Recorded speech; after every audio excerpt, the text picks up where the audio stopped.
was hanging out with his hoodlum friends in Orem. Norham. Nasty boy. They're nasty boys. Norham. In Orem. Because on this day, as you might have guessed, in 1950, little Stevie Wonder was born. He's okay. He's fine. He's just He's fine. How old is he? 75. That song, he is just probably about perfect. A just perfect song. Damn close. Mm-hmm. I mean, it's, and I'm just looking at who's on it. Of course, Stevie Wonder wrote, arranged, and composed. He also, the vocals, Fender Rhodes, electric piano, and percussion. Trumpets, Raymond Maldonado and Steve Madeo. Drums, Raymond Pounds. Bass guitar, which is very prominent, Nathan Watts. Starts off with that. Who became, he still works with Stevie Wonder. He's his musical director. And just great.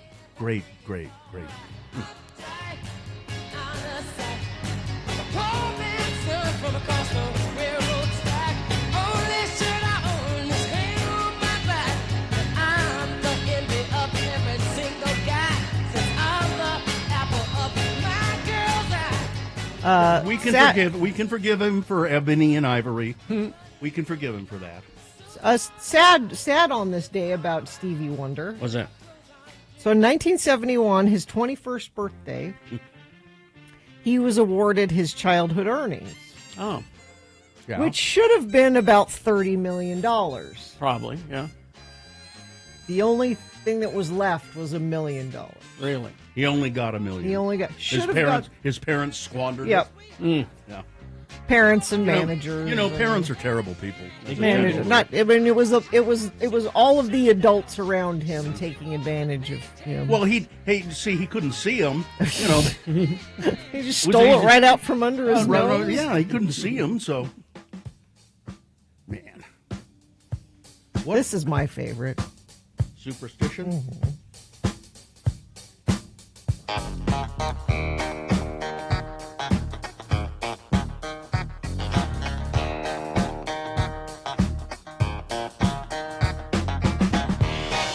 There is a great video of him on Sesame Street doing this song. Oh, really? Oh, yeah. Here, I'll see if I can find it and post it. Didn't it scare the kids? No, they're into it.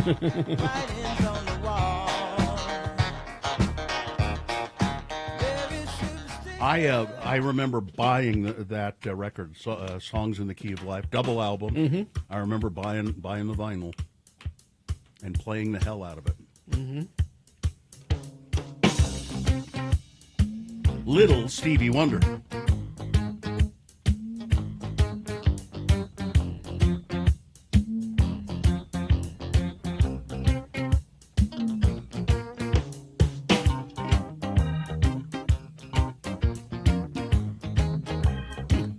You could do worse than going down a Stevie Wonder hole today.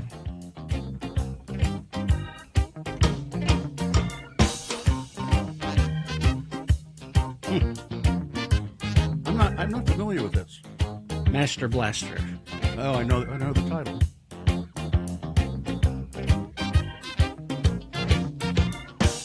Everyone's feeling pretty. It's hotter than July. Though the world's full of problems, they couldn't touch us even if they tried. From the park, I wonder what the most recent thing he's done sounds like. Is there any way to determine that? No, but I want to hear this. Go ahead, live in the past, Gina. Well, Fine.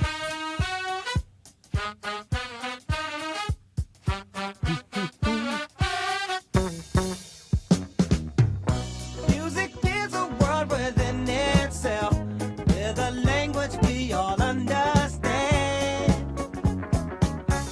with an equal opportunity for all to sing, dance, and clap their hands. He hasn't done anything for a while.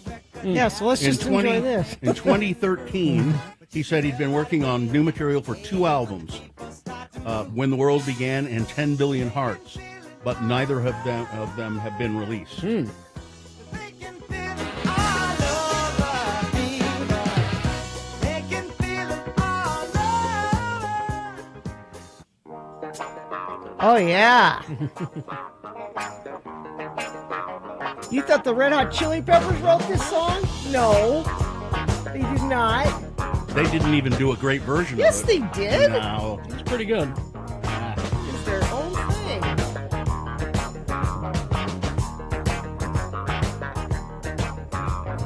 People keep on learning. Soldiers keep on warring. There might be two singles that he's released within the last 5 years. The Gospel Inspired by Lula and Through the Eyes of Wonder.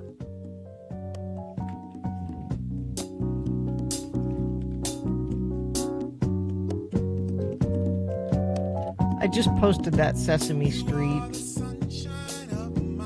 If you want to check that out. That's why I'll always be around.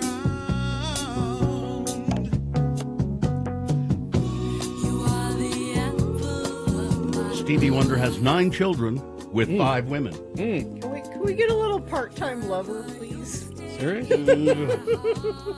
Because it makes me laugh. Is there something there called Through the Eyes of Wonder? Not that I'm seeing.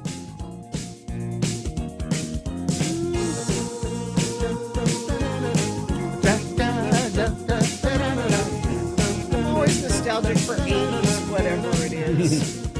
Call up ring one, hang up the phone to let me know you made it home. Don't want nothing to be wrong. My part-time lover. This explains the 5 wives. I guess. His mother's name was Lula. Lula. That's why that. For me and you, my part-time lover. It's silly. Oh my. Do I Do is good. Yeah. Boogie on the Reggae is good. There's too many. There's too many. I guess I'll have to do this on my own Do later. this on your own later. Because we're out of Signed, time sealed, delivered? for farting around. Ebony and Ivory. No, I This don't. has been Farting Around with Carrie, Bill, and Gina on X96, Radio from Hell. Yeah, okay. We'll take a break now. And then we'll come back with your check-ins, 877-602-9696. That's the number to call. Check in with the Radio from Hell show. We like to hear from you in the morning, what you're doing, how you're doing. Let us know you're out there, you're ready. 877-602-9696. You can also text us, if you like, 33986. We've got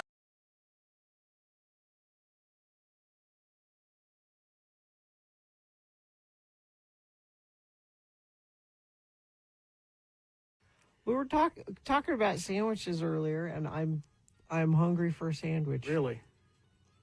Sometimes just a good, cheap gas station sandwich. Will you eat a gas station sandwich? Yeah, occasionally, if I have to. If I have I don't to. trust a gas station sandwich. How about a hoagie? I don't not You not not have a hoagie? Not. You don't know how long they've been sitting there. The sandwich at the gas station is way down on the list of priorities for the people that work at the gas station. Yeah. They don't care about No. turnover or Now we got sandwiches out here in the cooler, and I don't know what kind. here.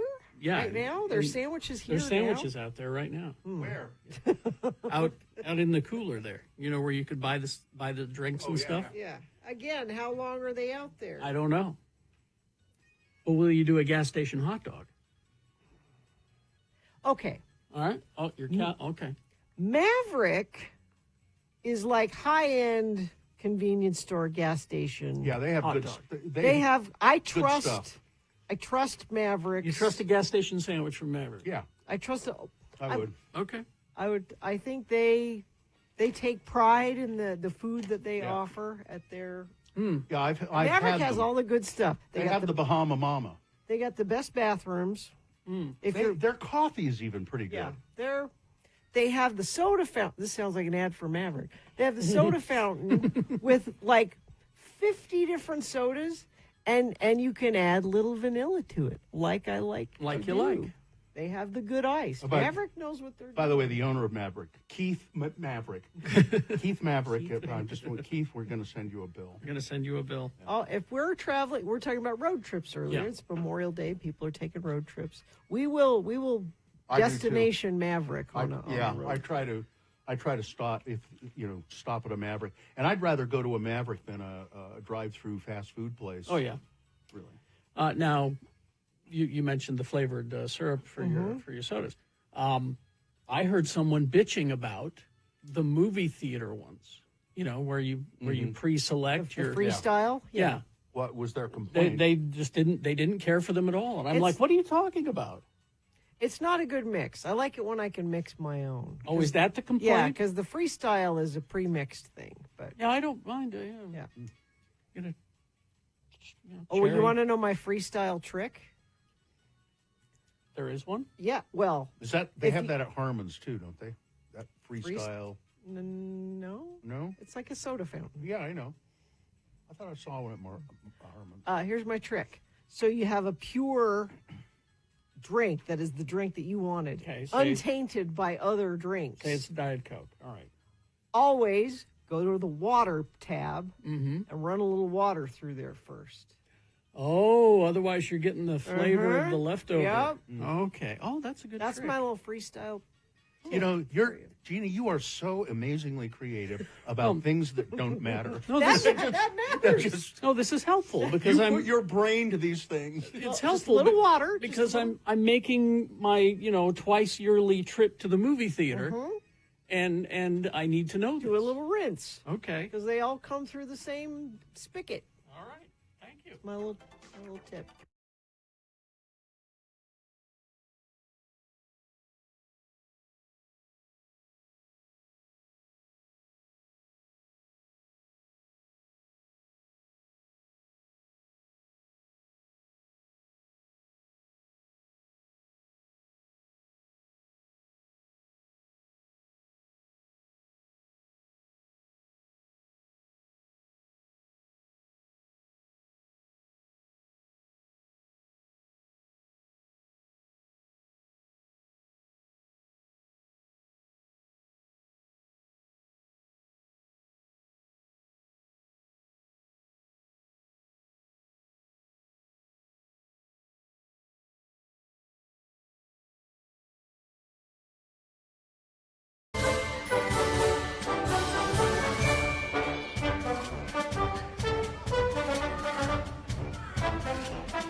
Three 986. All right, 6:21. Let's get this over with. Okay. We'll officially begin the program, and then we'll go to your check-ins. If you've got a phone, you can check in with us. 877-602-9696 is the number. You can also text us 33986 if you like. Do we have a sponsor, Gina? X96 welcomes Sleep Theory with special guests Nevertell, Oxymorons, and Stray View Friday, June 6th at the Complex. The moon, 99.3% of full. It is a waning gibbous moon. The next moonrise will be today at 6:20 a.m., today being Tuesday. It's the 13th day of May in the year of our Lord Jesus Christ, 2025. It's National Crouton Day. Crouton. It's Apple Pie Day. National Fruit Cocktail Day. Oh. I always used to like fruit cocktail when I was a kid, you know, in that sugary syrup. And, Oh, yeah. And then you'd get that stupid maraschino cherry, that red No, cherry. that was a stupid. You look forward. Well, to I the know. I cherry. mean, yeah, you did, but when we think back on it, it's terrible. It That's doesn't. all we had at the time. That's right. And it's also International Hummus Day. Hummus. You know, the chickpeas. And this is an all-new edition of the Radio from Hell show, starring the Lords of Morning Radio. Carrie Jackson right there. I'm Bill Allred. Howdy. Gina Barberi over there. Hi, Gina. Good morning. I can see your eyes. Katie for short is our excellent producer behind me there. And who do we have helping out today? Maya. Hi, Maya. Mm-hmm. And the dog is in there, too, I'm sure. Fax. Yep, there he is. Just settling down. We got 2 dogs today. We got Hudson's here, too. Hudson, Carrie's dog, is here, occasionally going. It's like a grumbling old man over there, you know. He is. I don't like any of this stuff. So check-ins, 877-602-9696. Do it. Let's see. Bus driver Troy checking in. For about 3 seconds, I thought you were playing Wild Wild West by Will Smith. Thank goodness that didn't happen. We'll try to avoid that. Yes. Sketchy Blake of Ogden checking in. Bill, saw my first hummingbirds yesterday at my feeder. We've had a couple reports. Sunday, I saw, on Mother's Day, hummingbird came to my feeder. Troy of Riverton checking in. Tired teacher checking in. Why can't Stevie Wonder see his friends? Because he's married. What? Huh? Is that some sort of dad joke? I don't know. Mixer driver Shane checking in from Kolob. Well, Cajun Chuck checking in. The planet? No, I think it's probably. I mean, maybe. I don't could know. be. Is there a Kolob here? Hy-Vee to Kolob. Yeah, there's a Kolob. Kolob Canyon. Oh, yeah. Cajun Chuck checking in, living just enough for the city. Had great crawfish boil last night. Got our first chicken bucket hat picture. Oh, good. I'll send that to Katie, and she could put it up. Let's see. Will Smith's Wild Wild West movie ruining I Wish for Me. Shame on him. That's from Sid. Lance of Vineyard checking in. I'm with Gina, Stevie Faves. You all have an open-ended invitation to come sauna at my place. Oh, Fits nice. 3 comfortably, but 4's a party. I might do that. Bill's been on a sauna kick. Are bathing suits optional? Zane of Dallas checking in. I wish I knew what Handsome Bill Allred had for dinner last night. You'll find out. Or if he's had dinner with Don Criddle. Well, we'll find out. It's a Utah word of the day coming up. Richard, who's not a dick, checking in. Mike in Nashville checking in. Stevie guested with Dave Matthews Band in 2017 at a benefit concert for Charlottesville's protesters against the Unite the Right rally. Blah, blah. Patrick, the friendly neighborhood middle school teacher, checking in. Stevie has me up and moving this morning. Ella the nanny checking in. Thanks for letting me listen. Salem Steve, Right Wing Wade, Rye from Orem, Jocelyn checking in from Sandy, Meshach of Erda. I'm just left in wonder after the music school this morning. Perry City listener checking in, headed to Park City for work for the day. Gina, please make the commute an easy one. Done. I wouldn't do that if I were you. I can do that. I wouldn't do that No? if I were you. Because when things start going bad, it's going to be my your fault. No. Baba Yaga of East Stabbington checking in this morning's farting around is why I don't know how I will live without Radio from Hell and you three lovely lords. Well, why do you have to Exactly. live without us? Dr. Neal, president accounted for, another day at the clinic. Michaela of Reno checking in. Let's see. Please talk about KSL not showing the ending of American Idol last night. What happened? What happened? We don't watch it either, so we don't know what you're talking about. Let me see. You need to give us some details about that. Yes. Johnny B checking in, listening while getting grade markers on my floor for the next round of self-leveling mortar. Tristan from the most west of Jordans checking in. Emmett the Pool Guy checking in. Tim the Tree Guy. Chef Roy checking in. Exceptional farting around today.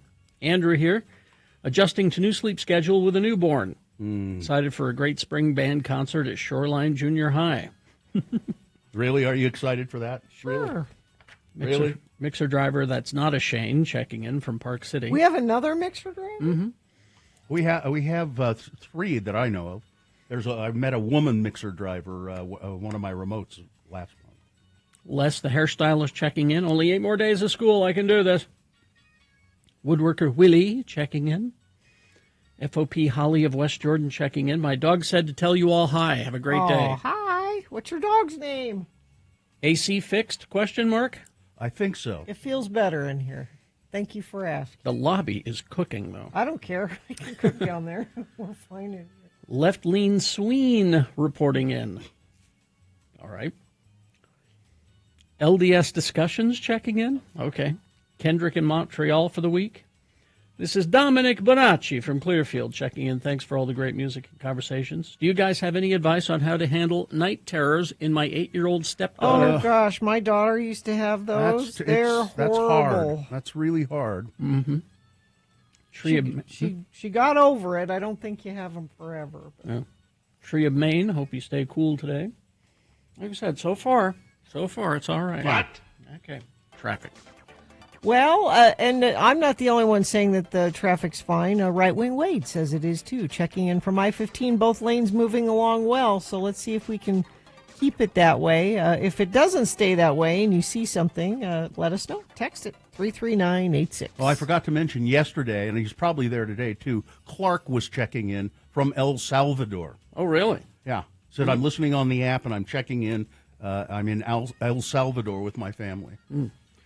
All right, so we're going to take a break, play a song. After that song, it is time for the Big Boy News, and Frank Christ presents the Dead Celebrity Game. We'll explain how to play and what you'll win coming up. Salt Lake Film Society. I told you what I wanted to do for Mother's Day was go to a movie at the Broadway Center Cinemas, and I did that with my mom and my sisters. You did it, didn't you? And it's always my theater of choice because they run new stuff. We saw a really cool movie called The Ballad of Wallace Island. It was great. I highly recommend it. And then they do these programs. The one they're doing now is their love stories of, and I think they're calling it Right Person, Wrong Time. And so they've got Before Sunrise, which all of those Before Sunrise, Before After Sunset, that's a series of romantic movies with Ethan Hawke. And they're great. And they're also Richard Linklater. Yes. Director. They're also running the Titanic. Go see that on the big screen if you've never. It's a great, big, wonderful movie. Go see it. They also have the Masima Pacific Island Film Festival, May 20th through the 22nd. Everything you need, buying tickets, movie listings, slfstix.org. Don't miss a single.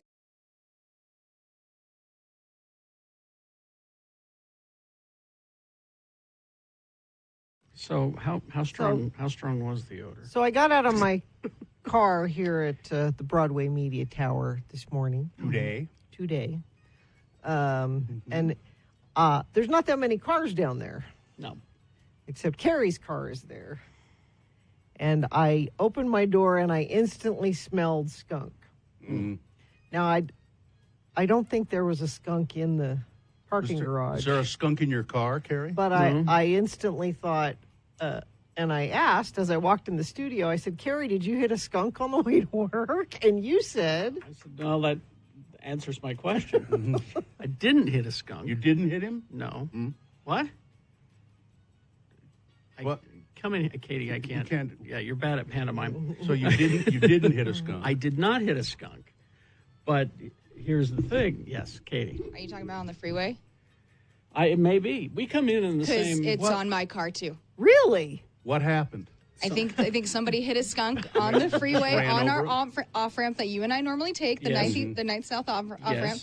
I think somebody hit a skunk on there because I think I ran over the dead carcass, and now the side of my car smells like skunk, and it covered the entire inside of my car. With the smell. You both See, ran over it or were near it? I didn't run over anything. See, what happened was I was taking that route.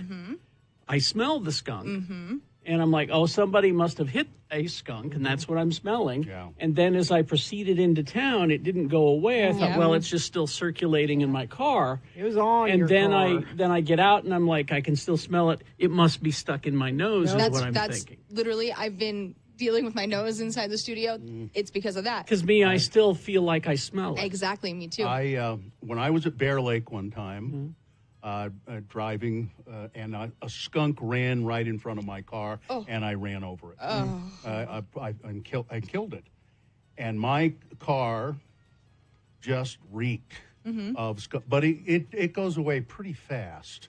Just you park it outside. Yeah, it should be parked outside now. Well, it's in the garage. but it went away pretty. I think it within a day it went away. But. it must have been Well, freshly no, hit. This says a skunk smell can last on a car for 2 to 3 weeks. Oh. Well, it didn't on mine. I wouldn't have been able to stand it. How do you clean skunk off a car? Here you Yeah, go. This thank is you, for both please. of you. How do you Okay, clean thank you. skunk off a car? We're going to need this. Tomato juice, right? Nope. Oh. Distilled vinegar and water equal parts, Okay. and dishwashing liquid. I have All of mixed those. together. All mixed together. Liberally But- spray the exterior of your car. Pay special attention to the undercarriage and the tires. That's where it. Great. Leave it on for 5 minutes, then rinse thoroughly. Repeat if necessary. What if I take it to one of these fancy car wash That's places? exactly my thought, It'll. too. I think. You know, and, that'll. and I'll tell them. Yeah. Yeah. Skunk, what can you That'll do it. Help. Maybe they have something. That'll just run it through that. It'll do it. Yeah. I was going to bring that up this morning when I came in, and I totally spaced it. But even Vax was like pawing at his nose in the Oh, car, and I yeah. felt so bad because Well, it must have been super freshly hit. Probably. If there was a cloud of it in the sticking air that and- well to yeah. your car and to mine. But I'm sure it didn't stay on my car all that long, and I ran over it. you ran yours over. Yeah.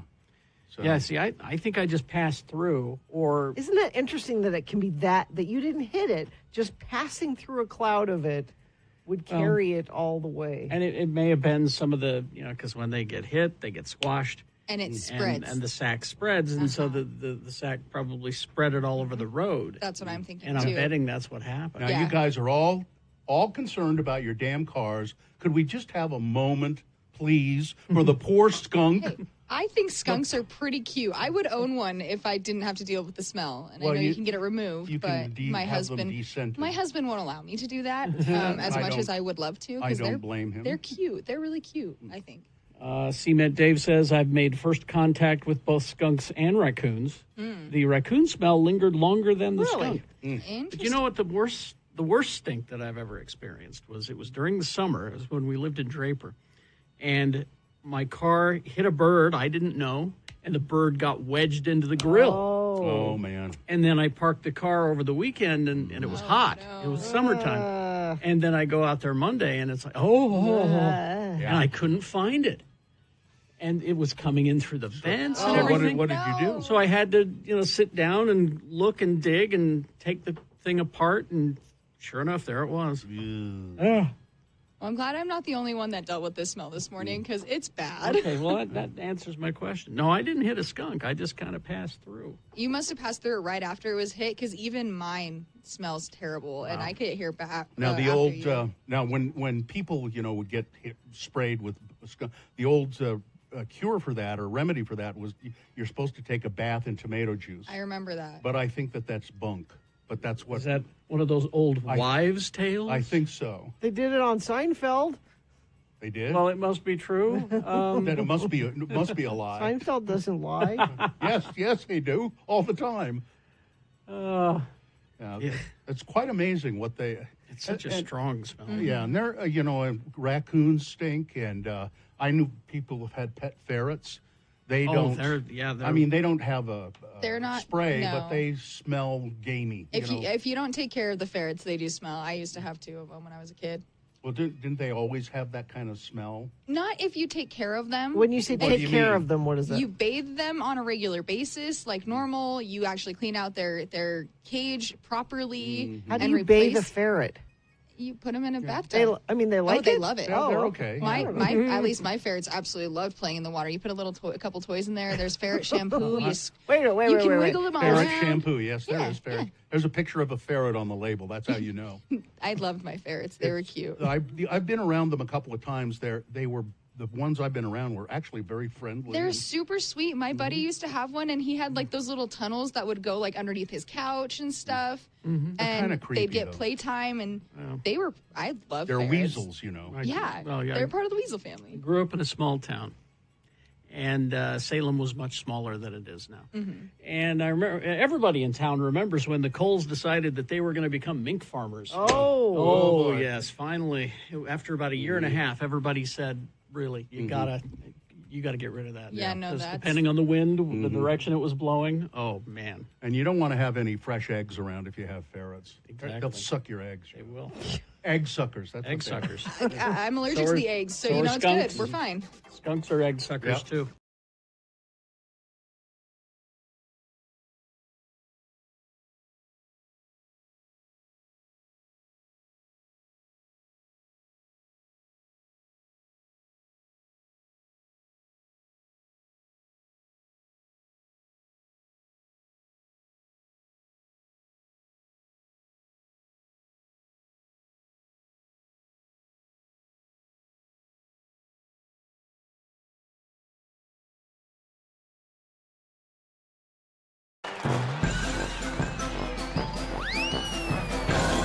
Because On this day in 1963, surely you guys know that it's Julian Brookhouse's birthday. Huh? You know, from for Julian from Curiosity Killed the Cat. It's his birthday today. Oh, you yeah. know that. I went to one of his parties a couple of years ago. I kind of like that song. here's Todd sending me a picture from his vinyl Oh, library. did that make you happy, Todd? He's got this on vinyl. Of course he does. Of course, yeah. Curiosity Killed the That's Cat. a good song. It's Julian's birthday, Bill. It's for Julian. Okay, for Julian. He happy gets birthday. overlooked because it's Stevie Wonder's birthday. Nobody ever celebrates Julian. He deserves it. Well, like I said, I went to one of his parties and it was fun. Yes. There you go. If you know, you know. 6:39, and it is time for Big Boy News and Opinioendo. Right after that, though, it's Frank Christ presents They're Fine, They're Just Fine. It's the Dead Celebrity Game. We'll give you a list of 4 celebrity names. 3 of those celebrities are just fine. One of them is dead. If you pick the dead one correctly, you will win. You will win. One of our fabulous Radio from Hell chicken buckets contains definitely a Radio from Hell diner style mug. Definitely does not contain chicken, though. No, there's no chicken. Yeah, I think there's a T-shirt in there. There's a bunch of stuff. Yeah. The chicken bucket. 877-602-9696. All you got to do is play Frank Christ Presents They're Fine, They're Just Fine. You know, we're horrible people. What?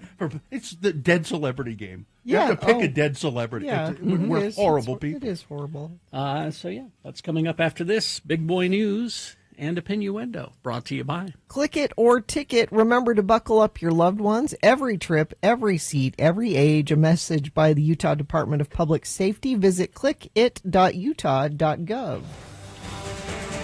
Well, we may be horrible people, but not as horrible as Sean Combs. Wow. Opening statements have begun in the trial against Combs, who faces charges including sex trafficking and racketeering that carry a possible life sentence behind bars. The court heard testimony from 2 witnesses yesterday, with the prosecution setting up to have Combs' longtime girlfriend, Cassie Ventura, take the stand in the coming days. The first witness, security officer Israel Flores, recounted the now infamous incident where he first responded to a distress call from Cassie Ventura at the Intercontinental Hotel in Los Angeles. We've seen the video. Flores testified that he witnessed Combs viciously beating Ms. Ventura in the hotel hallway, grabbing her by her hair and neck and throwing her to the ground. The court was also shown security footage of that incident from multiple angles, which showed Combs repeatedly kicking and assaulting Ventura as she tried to flee. The second witness, Daniel Phillip, testified to an equally disturbing account. You don't need to go any further. Philip, into who was a this male one. escort, claimed that he had been directed by Combs to engage in some sexual acts with Ventura. and there was very graphic testimony about all of that. The jury comprised 8 men, 4 women, 3/4 of whom are people of color. They will be tasked with deciding the fate of Sean Combs. Ms. Ventura is expected to take the stand in the coming days as the trial continues to unfold, with more and more shocking revelations, I'm sure. So yesterday I tweeted, I usually love the details of court cases. I usually dive into that. After one day of this trial and reading about it, I don't want to know anymore. Yeah. Somebody just tell me when they decide to put him away. Because Yeah. if that was the first day, it's horrible stuff. A man was hospitalized fighting a life-threatening wound early this morning, after he was shot by a police officer after a traffic stop from which he ran away, police said. The Salt Lake City Police Department said an officer attempted to pull the driver over at approximately 11 p.m. last night. The officer then tried to stop near 600 West and South Temple. The driver did not stop, police said, instead drove south on 600 West. Multiple officers later located the car, which was abandoned and apparently had been crashed into several parked cars. The officers, including a K-9 unit, began to search the area. At approximately 11:45 p.m., an officer saw the man walking near the abandoned car on railroad tracks, and then he began to run. Police said the officer yelled for the man to stop, but he kept running, and so the officer fired at least one shot at the suspect, wounding him, and then requested urgent backup. Officers began to try and save the man's life before he was taken by ambulance to the hospital while in police custody. 3 a.m. police received word that the man's condition had worsened. His injuries were life-threatening, and the officer who fired the shots was placed on administrative leave. And the guy is still, at least as of this writing, was still listed in critical condition. And a 17-year-old boy was arrested in connection to a weekend shooting in Kearns that injured another kid. Saturday night, Unified Police got a report of shots fired near 60th South Cougar Lane. Police arrived on scene, found a 17-year-old boy had been shot. He was taken to the hospital in critical condition, and he is, at least as of Monday night, was still in critical care. A search of the residence connected to the shooting, police found 2 handguns, and then through interviews with witnesses determined a possible suspect, discovered the shooting was gang-related. Both the victim and the suspect are known to have gang affiliations. Detectives believe the victim was driving in the area when he stopped in front of the residence and a verbal confrontation occurred. And, of course, one 17-year-old with a gun and another 17-year-old with a gun. No good can come of that. Geez, what a way to go. The body of a 69-year-old Brigham City man was found in some hot springs located in Box Elder County. Stinking Springs is the name of the hot springs. Esuvio Leiva's body was originally reported Friday morning in Stinking Springs, which is located on Highway 83 near Corinne. I think back in my crazy days, I think I went there once. Somebody took me there. Deputies arrived alongside with fire personnel. They found the body. Now, they don't know whether he died there or died elsewhere and was put there. The medical examiner is looking into all of that. Congressional Republicans say that their plan to sell potentially hundreds of thousands of acres of federal land is going to generate revenue and ease growth pressures in booming western cities. Yet, without any clear details on how that's going to work, skeptics are worried that it could be a giveaway for developers and mining companies and do little to ease the housing crisis here in the West. Legislation passed by the House Natural Resources Committee last week includes about 460,000 acres in Nevada and Utah to be sold or transferred to local governments or private entities. Yeah, exactly. And then the provision is part of a sweeping tax cut package and mirrors the Trump administration's view of most public lands as an asset to be used, not set aside for preservation. The typically Donald Trump promoting New York Post has joined a chorus of criticism over the president's Qatari jet controversy, as the Post urged him to think twice before accepting a $400 million luxury Boeing 747 from the Emirates ruling family. Trump, who was in the Middle East this week, has defended the reported imminent gift, which sources told ABC News would be used as Air Force One and then transferred to the Trump Presidential Library Foundation when he leaves office, so he can use it when he leaves office. Mm-hmm. So it's a gift. But all the memes, I like the ones where they make it look like a Trojan horse. It's a gift. Here you go. Well, Qatar is famous for seeking to buy influence. Mm-hmm. They support terrorist activities in the Middle East. They're not great actors. No. And he apparently signed a deal for Trump-branded beachfront villas a few days ago.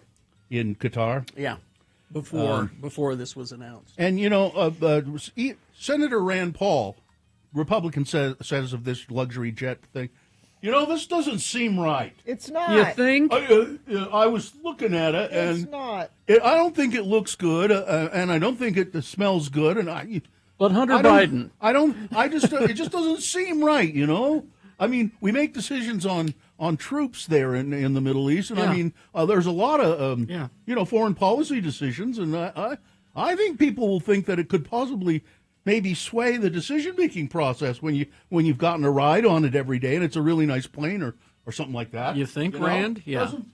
Sort of doesn't seem right. But you helped with the whole Hunter Biden thing, Rand. And It doesn't. But it says there's a different thing. This just you made the that plane stuff doesn't up. Say, but Hunter Biden wasn't from Qatar, was he? And in another Middle Eastern note, so the president is in Saudi Arabia. Having coffee. Welcomed by the Prince bin Salman, who I will remind you, had an American. Did he work for the Times or the Post? Mm-hmm. Murdered, cut up with a chainsaw. They are the enemy of America. Those reporters. Please, Gina. It was not a chainsaw. I'm sorry, it was a saw. surgical bone saw. Yeah. He went to an embassy to get his passport papers so he could get married, and they killed him. But let's not forget that Obama wore a brown suit once. And John Ulliott, who resigned last week as chief Pentagon spokesperson, predicted that Defense Secretary Pete Hegseth will soon be out of a job. Good. And he warned that even more bombshell stories about Hegseth and the Defense Department are about to drop. It's been a month of total chaos at the Pentagon, Ulliott, who served in a number of roles within President Trump's orbit over the years. He said from leaks of sensitive operational plans to mass firings, the dysfunction is now a major distraction for the president, who deserves better from his senior leadership. No, he deserves what he gets because he put those people in there. A large group of priests, rabbis, and imams called ICE's bluff Monday at Newark's Delaney Hall Detention Center. They blocked the gates and dared officials to arrest them. When an ambulance showed up, supposedly needing entry, the clergy stood their ground. There was no danger there, one protest leader told Fox News, suggesting that ICE was trying to manufacture an excuse to break up the demonstration. We're not going to be moved. This divine intervention comes just days after Newark Mayor Raz Baraka got himself arrested trying to inspect the facility with Democratic members of Congress. And finally, this story.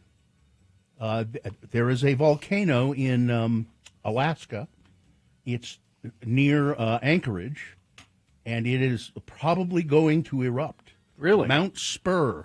Mount Spur sounds dangerous. A volcano west of Anchorage, Alaska, will likely erupt in the next several weeks or months. The volcano, known as Kitidazanikinini, literally that which is burning inside, in the native language of Tanayana, last erupted in 1992. The Alaska Volcano Observatory reports detecting over 100 earthquakes a week underneath the volcano. They say that's not a good sign.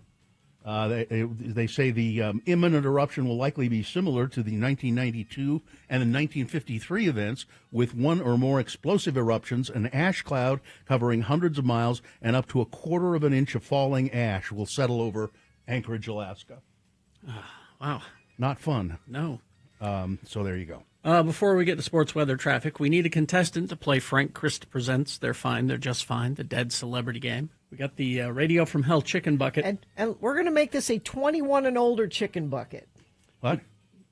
Why is that? How do you know how have- old the chicken bucket is? Well, we have prizes for people 21 years of age and older. Oh, you mean the contestant? Like yes, booze related, not actual booze, but No, booze, we can't give away booze. They're booze branded Stuff. T-shirts. So maybe that makes it more interesting to you. If, And you could put booze in the Radio from Hell Sure. coffee mug as well. And once you have the Radio from Hell chicken bucket, which does not contain actual chicken, it makes a wonderful hat. I don't know if you have that picture ready. I asked her to put it. Oh, There. There we go. There's the first picture we I got. think that's one of the shirts that comes in Yeah. the bucket. Yep. Yeah. Doesn't that look nice? She's got the mug, she's got the shirt, and she's wearing the chicken she's bucket. all set. Way to go. All right. Sports, weather, traffic. Well, Jazz had the worst record in the NBA last season. Also, the worst record in Jazz history. The very worst they could have done yesterday is get the number 5 pick. So, of course, That's what happened. that's what happened. The actual draft is going to be in June. So they'll spend some time between now and then trying to figure out who's the best person they can get and for wheeling number 5. and dealing and trying making trades. Yeah. And all of that. I tried to find some bright spots here. So I looked back. Karl Malone was drafted in 13th place. Okay. John Stockton was drafted at 16th place. Donovan Mitchell drafted at 13th place. So So all the doom and gloom is. there can be there's some diamonds in the rough out there that you don't know.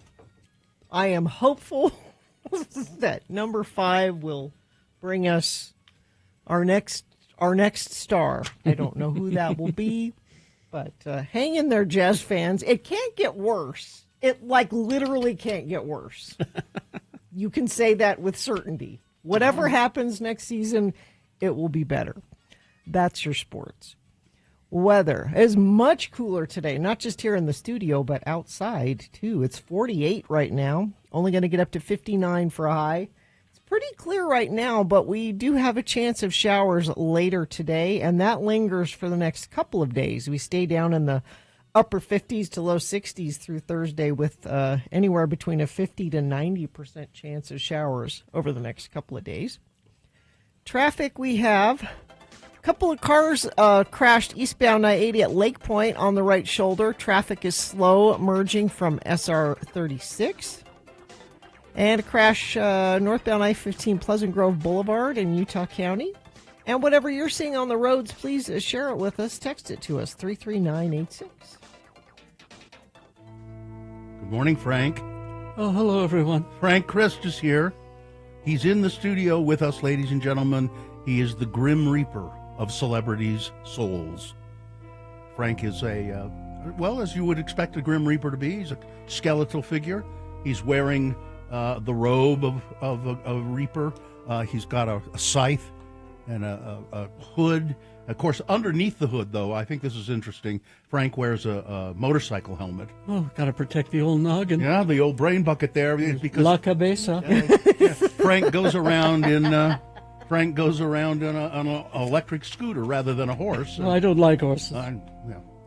And you love the environment. Well, yes, there's that too. And Frank joins us every weekday to play the game we call Frank Chris Presents. They're fine. They're just fine. Frank loves the precious celebrities. Oh, I do. Don't we all? Yes, because everything they say and do is right. Yes, we all want to be just like them. So it's hard for Frank when a celebrity dies. He has to go to the scene of the death and gently, usually I would assume, Oh, of course. escort the celebrity's soul or essence to the distribution center. Usually the first thing I say to them is, big fan. Now, do They you appreciate that, They I'm do. sure. They do you have a helmet for them when they go out Oh, of course. in the sidecar? I mean, I don't really need to. I but guess I do yeah. anyway. And a blanket to cover. Oh, yes, yeah. bottle of water. Yes. Of course, they can't have any water on. No, I guess.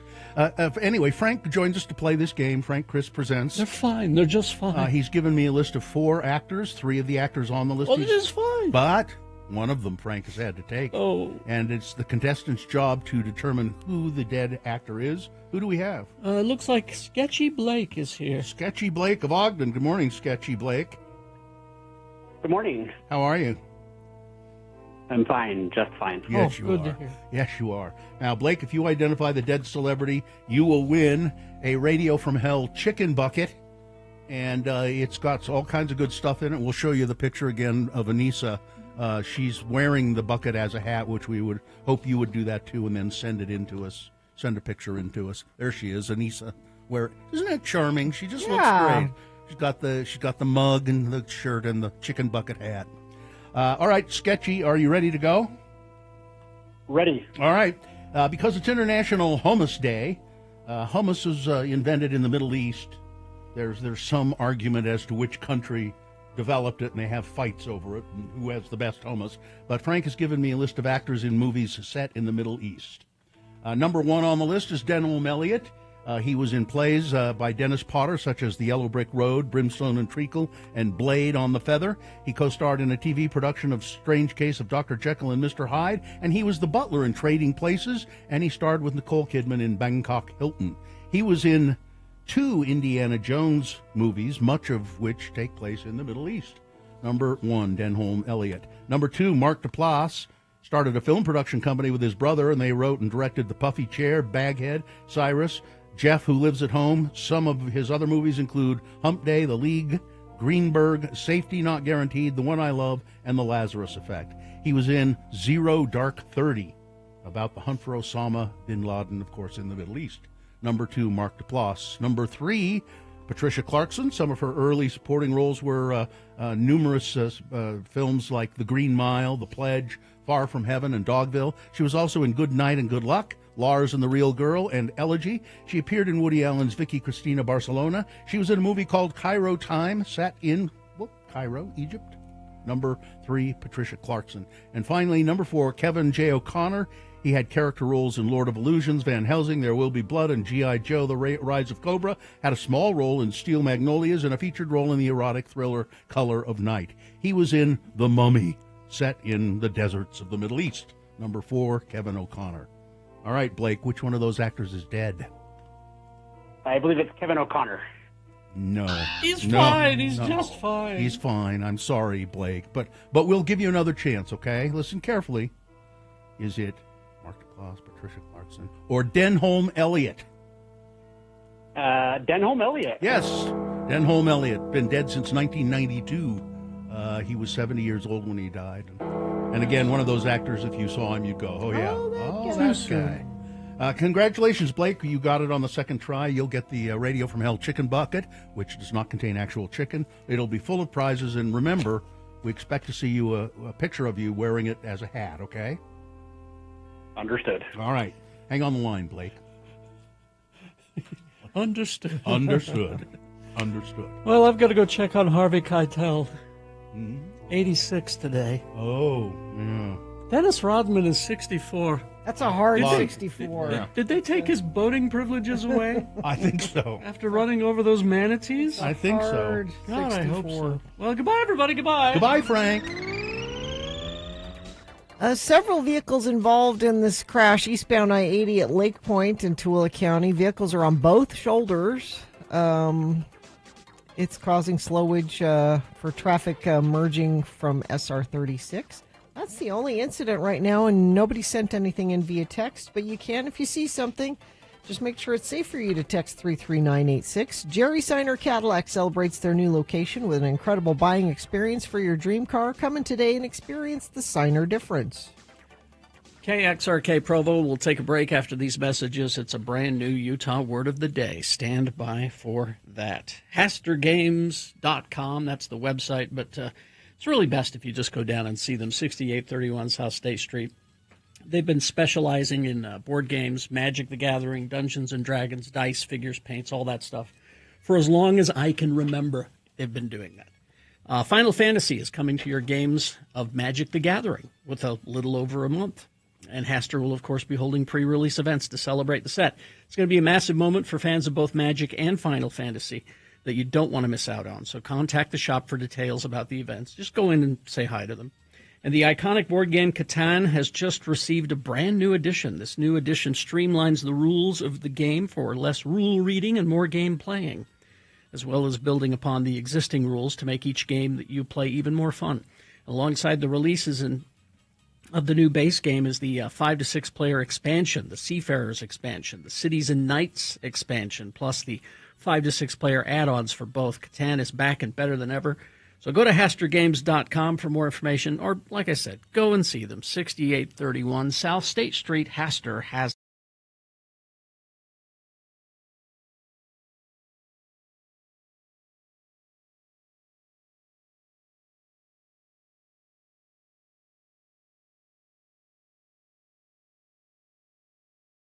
Yesterday, we at the end of the show, I had a couple of emails, and one of them was talking about how the writer was saying how much he likes our show, and part of the reason he likes it is that we don't do fake radio voices. Oh. It's just our normal voices. So this is and just to sort of a I answered the email, and he just sent back another little tag to that. is it of Interest Is is it? what he wants to. Oh, I guess. email of interest? He said, I also enjoy the humor of Edward K. Brass, sports announcer and judicial hobbyist. Judicial hobbyist. Yes. Yes. Ed will be thrilled to hear this. And then I got this email. Dear Radio from Hell, beloved leaders of radio. Ooh. I just received a text message from a random number saying that I owe Utah Toll Services $11 in an unpaid toll. And if I didn't pay it soon, I would be charged $50 in late fees. Don't do it. Also in the text message, it had a link to a .com website. Don't worry, I didn't click the link. I went to UDOT's website, and there they have on their news and alerts section details about the FBI public service announcement and about these text scams. Yep. On the page, it states Express Lane program does not use text messages to request payment for fines or tolls. I just wanted to spread the word to our friends of the program. For more details, you can see the UDOT website. Just go to udot.utah.gov and look up express lanes and alerts. There you go. And if you get one of those emails, do not click on it. You don't. They're just trying to get money and get information, your access to your information. You had an email? I have a quick email. Okay. Hello, Gina. My name is Joe. I've listened to the show since the 90s in KJQ. The reason for this email is to let everyone know that despite having disabilities, you're able to do anything you can work toward. My wife is on supplemental oxygen and fighting lupus, and she still continues to run 5K, 10K, and half marathons. She's been nominated to be on the cover of Ms. Health and Fitness. Wow. Also comes with a prize that would allow her the funds to get her better oxygen equipment. I was hoping you could spread the word. She's currently in 12th place, and I would love to see her win.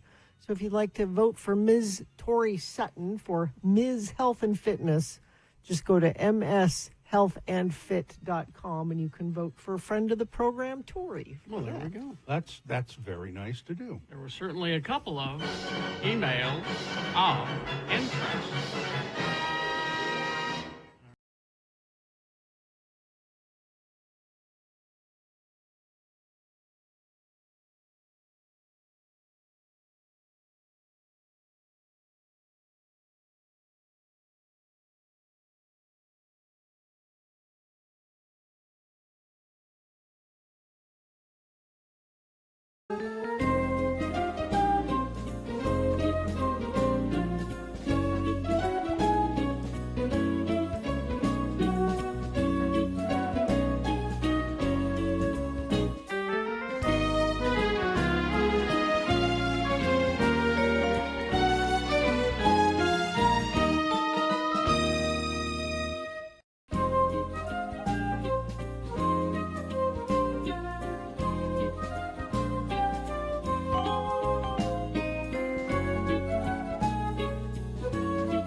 98.6. Yeah, like Thelma Lou did in Vineyard.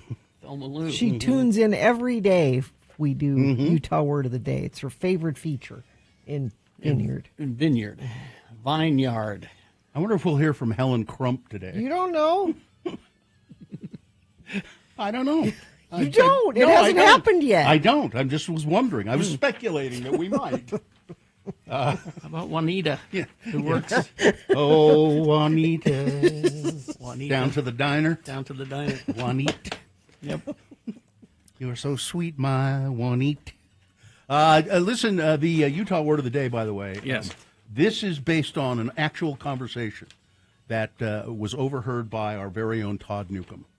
And he passed it along to me a couple of weeks ago. And Okay. I have a hard time believing that this actually happened. but- it was between a couple of his relatives. Oh, okay. Yeah, he okay. overheard Okay. it, so. All right. I had to figure out a way to work it into the Okay. sketch. Is this sponsored?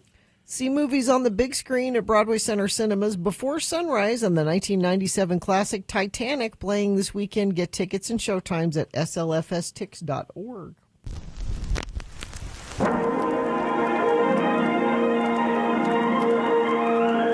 It's often said that people of Utah speak a language all their own. It's a language that's often confusing and even incomprehensible to newcomers here in the Beehive State. So, Radio from Hell presents a handy guide to help everyone understand how the natives speak. It's the Utah Word of the Day, and today's word is Coconut. C-O-C-A-N-U-T. Coconut. And now, here are Don Criddle, the mayor of Mona, Utah, and his son Denver. There's been tension in the family because Denver's been talking about starting a campaign to oppose his father for re-election as the mayor. His likely opponent is a former morning radio host named Captain Breakfast. Again, the word is coconut. Denver, son, hold your horses, boy. Where are you off to in such a all-fire, hell-bent leather hurry? I'm not in any hurry. I'm going to Nephi for a meeting. Not a meeting. I'm going to Nephi for an event. What kind of an event that is not a meeting? What are you up to now? I'm going to the Thwig in Nephi. It's brand new, and they're having a grand opening for the Thwig there on Main. Or maybe it's a Fizz. But anyhow, there's a meeting. It's a grand opening. Let's just get this straightened out. Are you going to a grand opening or a meeting? That's right. What's right? I'm going down to Nephi to the new Thwig or Fizz or whatever one it is. But you keep saying something about a meeting. Is there a meeting going on there? Okay. You're going to find out sooner or later. I know you're keeping tabs on my activities. I know you're having me followed. No such thing, son. I know you got Deputy Munson monitoring my activities and shadowing me wherever I go. He thinks he's being real sneaky and undercover. But no matter how hard he tries to conceal himself, he can't hide that nose, Daddy. That purple veiny thing cannot be hid. Oh, damn it, Munson. Well, son, I'm just worried about you. But no, Daddy, you're worried about me talking with Captain Breakfast about his campaign to unseat you as mayor. You're worried about what secrets I could tell him. You're right, son. I am worried about that morning show radio scum becoming the mayor of Mona. And it seems clear that you're meeting him at the Swig or the Fizz or whatever it is to discuss the campaign. That's true, Daddy, but, Daddy, I would never reveal the dirty secrets of the Criddle family because they're my secrets, too. I'm just going down there to tell him that. I have somehow raised a boy that is wiser than I thought. Oh, and speaking of dirty secrets, how's about you pick me up a dirty soda? So, Denver, when you're down there to the Swig or Fizz or whatever it is, order me a dirty soda, would you? I want raspberry Dr. Pepper with coconut. Okay, Daddy, but why would you want the Dr. Pepper with coconut? No, I don't want Coke in it. I want Dr. Pepper with the coconut flavor. Well, okay, Daddy, but I think Dr. Pepper with coconut won't have much effect. Join us again some other time as we examine how the Utah natives speak with the Utah Word of the Day. Just had to shoehorn that in there somehow. just ram it in there. Yeah, because really, Dr. Pepper with Coke mixed, it's not really. That wouldn't taste good. No.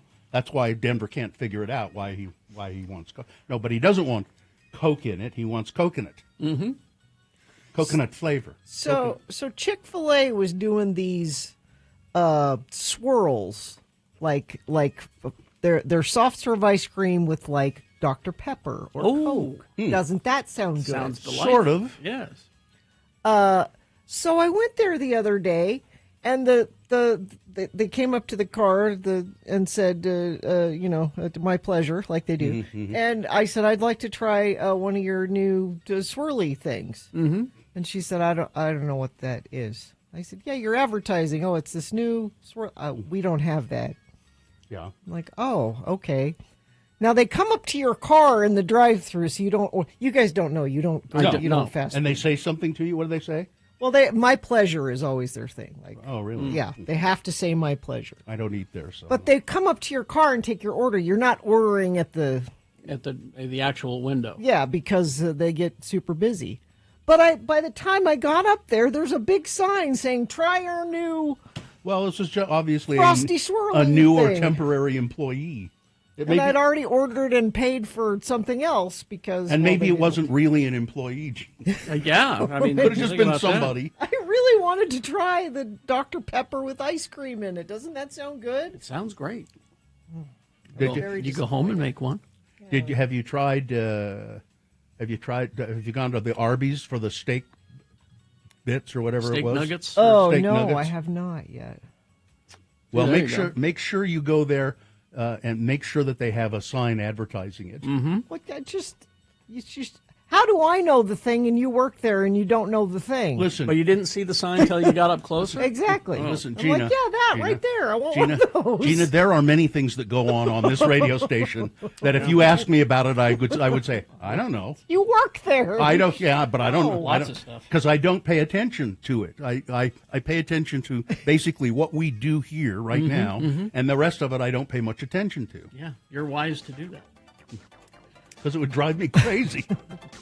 Only incident is still that one out at Lake Point, crash eastbound I-80. There's several cars involved, and that's probably why stuff is still a mess there. Looks like it's pretty much stopped, folks, with merging on from SR 36. So that continues to be a problem. If you have a problem or you just want to text us things like this, good morning. I've been listening to you guys as long as I can remember. Today's my 25th birthday. Oh. Didn't leave a name, but whoever you are. Happy birthday. Happy birthday. And no, I don't have Chick-fil-A and Wendy's confused. Wendy's has the Frosty. Yes. And you can get it mixed with brownie batter. That's different. That's so good. I tried that. That's a different thing. For your pleasure, ma'am. I don't only know about chicken sandwiches. Okay. That's all I know. The chicken sandwich. It's called a Chick-fil-A, Yeah. and it has a pickle on it. Yeah. That's what I know. All right. We got boners coming up here. The candidates Yes. you will be voting for. Boner candidate number 1. Come on, kids. Let's go for a swim in the poo water. Oh, boy. Boner candidate number 2. We need to fast track this. These are white people. And boner candidate number 3. The upcoming trial is stressing me, Your Honor. I need some beach time. All right. We got Boner of the Day, Big Boy News, all coming up after these messages and a song and the damn contest.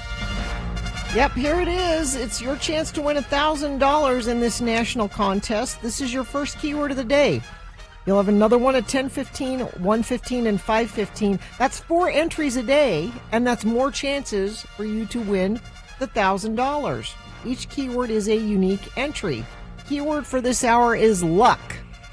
Luck, L-U-C-K, luck. Text that to 508-777-1000. That's 508-777-1000 for your chance to win $1,000 in this nationwide contest. Thank you very much. Stockton 12 Honda. Your number 1 Honda dealer. And right now, there's big news for your wallet from Stockton 12 Honda.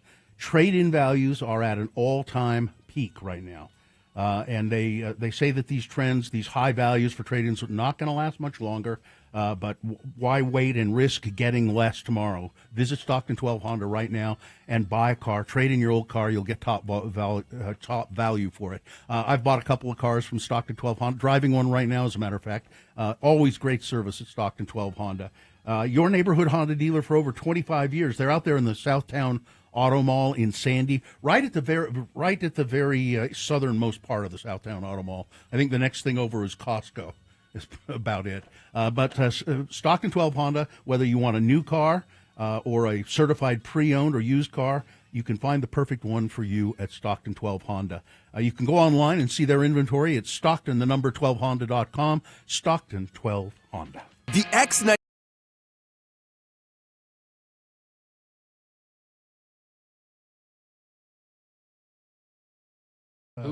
I've been doing these ads. Who's been doing? Well, Johnny has been doing the ads. I've been helping him research them for Beat Gina.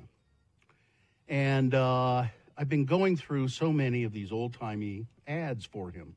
So many of these things, I'm shocked they were ever a thing. Well, I'm really that's sort of my surprised. point here. Let me just give you an example of some of them that some of them you've heard Johnny do, and some of them he hasn't done yet, or maybe won't. But like, here's one that says, it shows a woman looking kind of really, I don't know, pensive and sad. Are you powdered to your satisfaction and to his? Your powder, what would you do without it? Yet usual powders have their faults, don't they? So you've got to powder yourself up for the man in your life. He doesn't want you shiny? Is That's that what right. it You is? don't want to be shiny. What's wrong with shiny? Here's one that says, if you've reached 30, here's a new miracle face bra.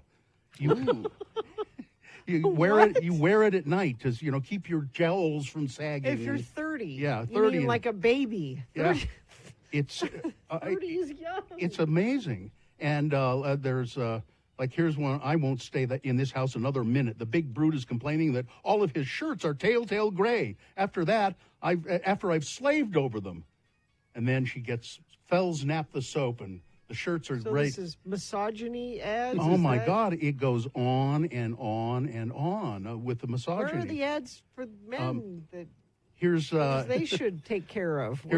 here's a beautiful woman. I like to sit home and knit. Oh, knit my eye. I bet you like to splash around. So get wise. Here's how. Use this cashmere bouquet powder. in a bath? I don't know. And then here's a whole series of ads from airlines. The airlines, I remember this campaign really well. Fly me, and these beautiful stewardesses, fly me. Or here's one for Southwest Airlines. It's all of these really attractive stewardesses in short outfits, crowded around, and it says, "There's never been more love in the air." Ew. Yeah. Here's one. It starts with, "Don't worry, darling, you didn't burn the beer." She's burned the dinner, but the Schlitz beer is ready to go. Don't worry, you didn't burn the beer. Here's one. If your husband ever finds out you're not store testing for fresher coffee, this might happen to you. It's a guy with the woman over his lap, and he's spanking her. You Yeah, better I've not let seen- him find out. That's I've seen that one. Yeah. Yeah. Here's one that says, "Blow in her face and she'll follow you anywhere." And it's an ad for these little cigars. So can I ask you, Bill, when these ads were really out there, and I know some of them you were exposed to, was the reaction at the time like that? Was that normal? Yes, absolutely. Really? Yeah. Absolutely. No. Hi, I'm Cheryl. Fly me. And these People are weren't upset about it then. so some of the ones like that one that I just did, that Johnny just did today for Put On Weight. That's from like the 30s. So no, And then that's and then you move into the 40s, and there's more of it. And then you move into the 50s, and Yeah. there's even more. And then you move into the 60s Yeah. and 70s, and you get the beautiful stewardesses. Yeah. And it is so indicative. I mean, of- just watch Mad Men. I mean, it's yeah. Yeah. I mean, it's all there. Yeah, that's And exactly it's it. and it's because you were asking for the ads aimed at men that way. Well, men were in charge. Yeah, there weren't any. So I mean, there were a few. you should have a woman at home that looks beautiful, that's the right body style, that cooks you the right Exactly. food, that washes your shirts Yeah. the right way. There were some ads where, there were a bunch of cigarette ads for various brands where there are two guys smoking, and one guy, "Oh man, this cigarette, I can't stand this. Well, here, try mine. You're stupid for smoking those. A real man smokes these." There's a new right wing movement where they're talking about divorce and no fault Oh, yeah. divorce. Have you seen Yeah. this? Sure. that's the new thing. That's yep. the new thing, and they're saying that it's too easy for women to get out of marriages they don't want to be in. And this goes back to, and part of what they'll say is, in the good old days, when these things were running, divorce was not as common. There's a reason women stayed in horrible, abusive marriages back then, because she couldn't buy a house or get a credit card or buy a car, or in some places have a job even. You got married and you stayed in a crappy marriage because you didn't have any other option. Yeah, don't let anybody kid you about getting a divorce. If they say it's too easy to get a divorce today, it's not. It's still not. It's not. Easy. I mean, you can make it easy if you want to. My divorce was simple. It's because you agreed on it. Yeah. But women have to fight for every single thing all the damn time. No, these are men saying who are horrible to their wives, and they're saying it's too easy for them to get out of it. She's going to take me for everything I've got. Yeah, my wife wants to divorce me because I'm horrible. We should make it impossible for them to divorce us. This is happening. I know. It has ever been so. And I ask the two of you, men, can you imagine, flip that around, if men were not able to get a divorce unless the woman agreed to it? You're in a horrible marriage, you want to get out, and you can't unless your wife agrees to it. Can you even process that is... That's the thing, because it's been a patriarchy for so long, it's hard for men to imagine that kind of thing. Now when I... when I was younger and growing up in these ads, like all of these airline ads and stuff, I didn't think twice about it. I didn't think twice about, should a gentleman offer a lady a Tipperillo? It's just, you just didn't, it was just rampant sexism throughout all of the, and yet I have to say also, though, the sitcoms generally, very often, the sitcoms where there was a very strong woman and the husband was the boob in a lot of the sitcoms. But that was, that was just a drop in the bucket. And I don't know, just as I've been going through them for Johnny, I've just been overwhelmed kind of by, and there's it's a bottomless pit. I could keep doing them for months and months and months. I'm going to try to find some old silly ones rather than these. I'm sure that Marjorie Taylor Greene and Lauren Boebert, as soon as they get their divorces, will be all for ending no-fault divorce. Exactly. Because that's just how they operate.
This day in 1981, the Cars album, Heartbeat City. Huge. Which has that song and... Was that Benjamin Orr? Yes. Who does that? Magic and a bunch of hits on it. But went to number one on this day. And Tree of Maine has the answer to that question, Uber. Well, in 1981, we didn't have it. No. All right. All I had was my thumb. All right, let's get to Boner of the Day. These are 3 news stories. They are examples of bad, stupid, or funny human behavior.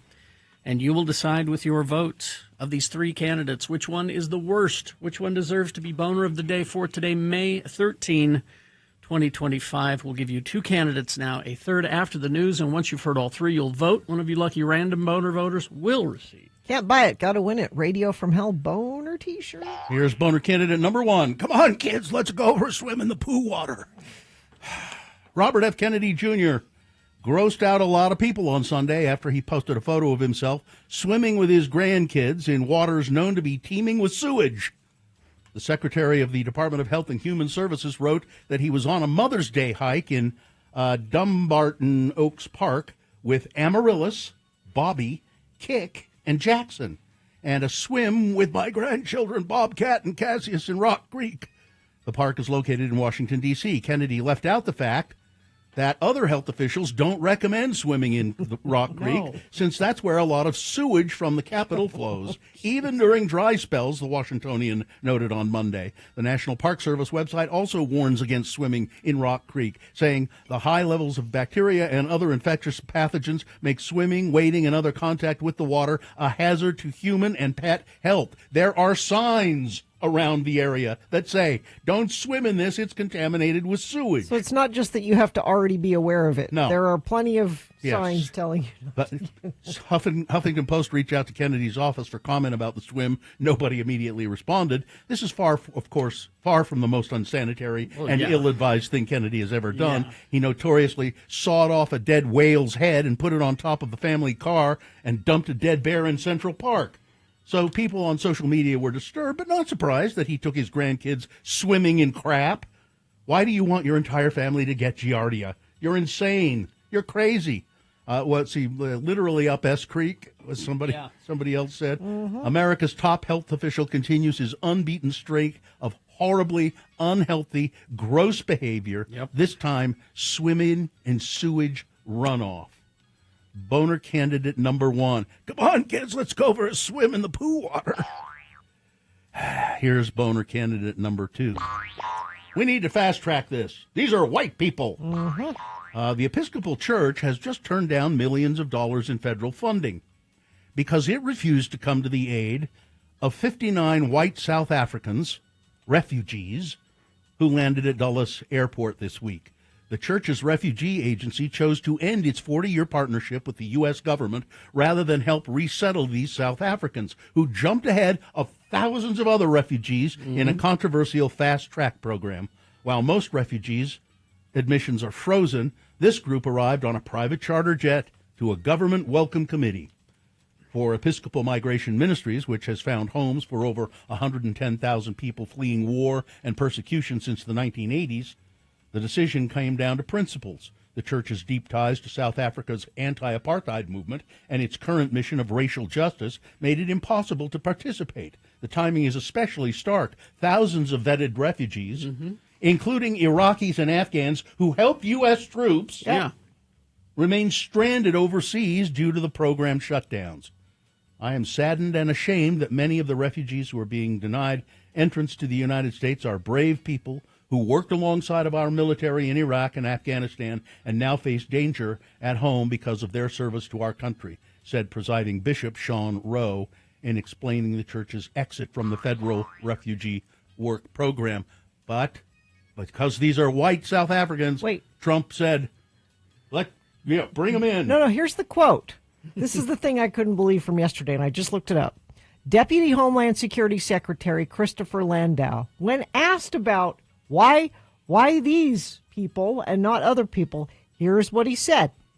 Some of the criteria are making sure that refugees did not pose any challenge to our national security and that they could be easily assimilated into our country. Oh, that's code. Yeah. Easily assimilated. We need to fast track this. These are white people. Did you see them, though? They had an awful lot of luggage for refugees. They haven't seen a day of struggle in their life, and there's no... What do you call it, genocide? There's no genocide down there. Coming up in a moment, boner candidate number 3. The upcoming trial is stressing me out, Your Honor. I need some beach time. All right, boner candidate number 3. Coming up after this, Big Boy News and Opinioendo, brought to you by... Efficiency and adventure unite in the first ever 2025 Mazda CX-50 hybrid all-wheel drive. Lease yours for just $299 a month or get 3.9 APR for 63 months from your friends at Bountiful Mazda, where you always get tires and oil for life. Be electric, be Mazda at bemazda.com. Oh, how sweet. Mother and son bonding. Valerie Bertinelli and Wolfgang Van Halen, mother and son, found a creative way to spend Mother's Day on Sunday, May 11th. The celebrity chef, I guess she is, shared a video on Instagram of her and her son getting matching tattoos together. I don't know if we have the picture or not, but Valerie Bertinelli is the one without facial hair. Okay, so she's her son looks like her quite a bit. Getting the second half of our matching tattoos, she wrote in the caption, to the and back, Wolfie Van Halen. My biggest blessing and most fulfilling joy is being your mother. Oh, that's cute. It's sweet. Yeah, I thought you were going to talk about Elon and his mom. No, I didn't They're see not anything. cute. They're weird. He was wearing a top hat. I think it was at the Kentucky Derby or something. But They're weird. real Arrested Development Buster Yeah, vibes happening. exactly. A former city maintenance worker in St. George, Utah, is suing the city in federal court, alleging she was subjected to gender discrimination and retaliation from supervisors and staff over a 9-month period that culminated in her firing. Filed in U.S. District Court in St. George this week, the lawsuit claims that Mary Siegmiller was the victim of related sex-based discrimination while working in golf course maintenance for the city. The complaint alleges that she was denied opportunities given to male colleagues, assigned demeaning traditionally female tasks, and routinely subjected to sexist and derogatory remarks. Ms. Siegmiller, who was fired from her job in May of 2024, alleges in the complaints filed by her attorney Marcus Smith that she was unfairly blamed and or disciplined for issues that were not imposed on her male colleagues. When Ms. Siegmiller complained to management about the discrimination and hostile work environment, according to the lawsuit, she was retaliated against and then eventually fired. The attorney, Mr. Smith, did not return calls for comment. St. George officials said they hadn't seen the lawsuit and declined to comment. We're aware that a complaint has been filed, but the city of St. George has not been served as of this morning, said one municipal spokesperson. Well, another sentence has come down in the case of little Gavin Peterson, the 12-year-old West Haven boy who died last year after suffering from a prolonged pattern of abuse. His stepmother was given a sentence of 15 years to life in prison in connection with the murder. Nicole Lee Scott pleaded guilty in April to several charges related to Gavin's death. Her sentencing comes just days after her husband and Gavin's father, Shane Peterson, was sentenced to 5 years to life in prison. It's not enough. Yeah. I know that's the maximum they can give them, but it's not. And then I think a teenage son has also been charged. And was he sentenced? No, they're waiting for his. He hasn't been sentenced yet. But whatever it is, it's not enough. Let's see. Roy Green shelled out $92 for a pair of Great Salt Lake specialty license plates. We thought it would be a good idea to help preserve the Great Salt Lake and the water, and knowing it would be going for a good cause, he said. Mm-hmm. But it's been more than a year, and he has not seen his license plates. Oh. He also can't get an update, so he contacted Fox News to help him figure out why. The Utah State Tax Commission said 616 people have signed up and paid for a Great Salt Lake specialty license plate. For the last year, we've been getting excuses, and there's nothing more given to us since January of this year, Green said. Other than that, they're coming. Okay, we paid for it. Where are they? Mm-hmm. Turns out that the Great Salt Lake license plate, which raises money for lake preservation efforts, has been swept up into a lot of other legislation on specialty license plates. Oh, boy. The bill eliminating the front license plate has also created a special committee to review all the license plate designs. As the state adopts new technologies that do away with raised letters, and it opens up some license plate real estate. And they also want to rejigger how they're going to get the money. They want to take the money from all of these different specialty plates and put it in a big pool. No, that should not do that. Yeah, and you shouldn't do that. If you're giving money to a specific for thing, a specific they want to thing, be able that's where it to should go. move it around. Yeah, no. 2 years ago, last month, a landslide swept away 2 homes in Draper. Remember that? Yeah. In Suncrest. Well, there's been a big hole in the side of the mountain ever since then. Just this big gaping landslide hole. Mm-hmm. And they finally, the city, Draper City, is beginning to repair that huge hole in the side of the mountain. It's about time, I'd say. I would say, yes. There it is. Yeah. X96.com/live. The Utah Department of Health is on the scene of a semi-truck rollover in northern Utah in an attempt to save over 35,000 pounds of frozen meat being hauled by the vehicle on I-15. Right now? No, I don't think it is said right now. is. Well, that's what's written here, but I think it was. Let's see when it happened. I don't think they're still there. But minor injuries, and they managed to get a lot of the meat transferred to Save the meat. Yeah, save the meat, man. Donald Trump on Monday signed an executive order reviving a controversial plan to lower prescription drug costs by linking the price of certain medications in the U.S. to their lower prices in other countries. But the feasibility and impacts of Trump's so-called most favored nations policy remain unclear, as do so many of the things that he just does. says things. As some experts claim, the order is unlikely to achieve what it promises, and pharmaceutical groups consider legal challenges to it. Speaking from the Roosevelt Room alongside Health and Human Services Director Robert F. Kennedy, Jr., Senators for Medicare, Medicaid Administrator Mehmet Oz, and National Institute of Health Administrator Jay Bhattacharya, Trump promised his action would reduce prices for some prescription medications almost immediately. You don't have any by say 50 in to that. 80 to 90%. Big Pharma will either abide by this principle voluntarily or will use the power of the federal government to ensure that we are paying the same price as other countries. Your party has stopped this. He can't do Every time the Democrats have tried to do this, you've stopped it. Let's see. $30 insulin. Yeah, Remember $30 the cap insulin. on the $30 And immediately you took that away. Psilocybin. Mushroom. Yep. Showing psilocybin effectively reduces symptoms of depression, a new study finds. I knew it. And finally this, if your Crocs are dirty, how do you clean them? People are putting them in the dishwasher. I wouldn't do that. I wouldn't either. I have some Crocs, but I wouldn't put them in the dishwasher. Wear them in the shower. Yeah. All right, that's it. Weather, traffic. Much cooler today. It's 46 right now. And for those asking, yes, it's cooler in the studio too. We have cooler air outside and inside today. High of 59. Chance of showers this afternoon.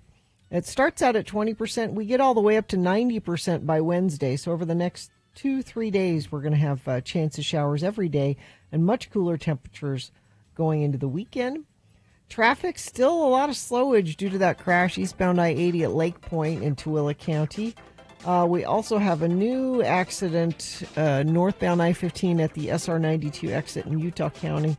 Looks like things are pretty slow going through there. Haven't seen anything else, and you haven't sent anything else in via text, but you can. If you see something, let us know, and I'll pass it along. 33986. Stubbs Dental, award-winning services, life-changing results. StubbsDental.com. Book your appointment now. Don't forget that as soon as we award Boner of the Day, it's Hello, yeah, what? The innovative radio feature that we invented where you call and talk to us about anything. Yes. Hello, yeah, what? That's coming up after we award Boner of the Day. Boner candidate number 3 now. This upcoming trial is stressing me out, Your Honor. I need some beach time. An Arizona father accused of murdering his daughter has been allowed to go on vacation with his family ahead of his trial later this year. Christopher Schultz asked that he be able to travel to Hawaii with his wife and 2 surviving children, according to court records. In an order filed April 3rd, Judge Kimberly Ortiz agreed to hear arguments on the matter, and after an April 15th hearing, ultimately decided to approve Mr. Schultz's request to go on vacation.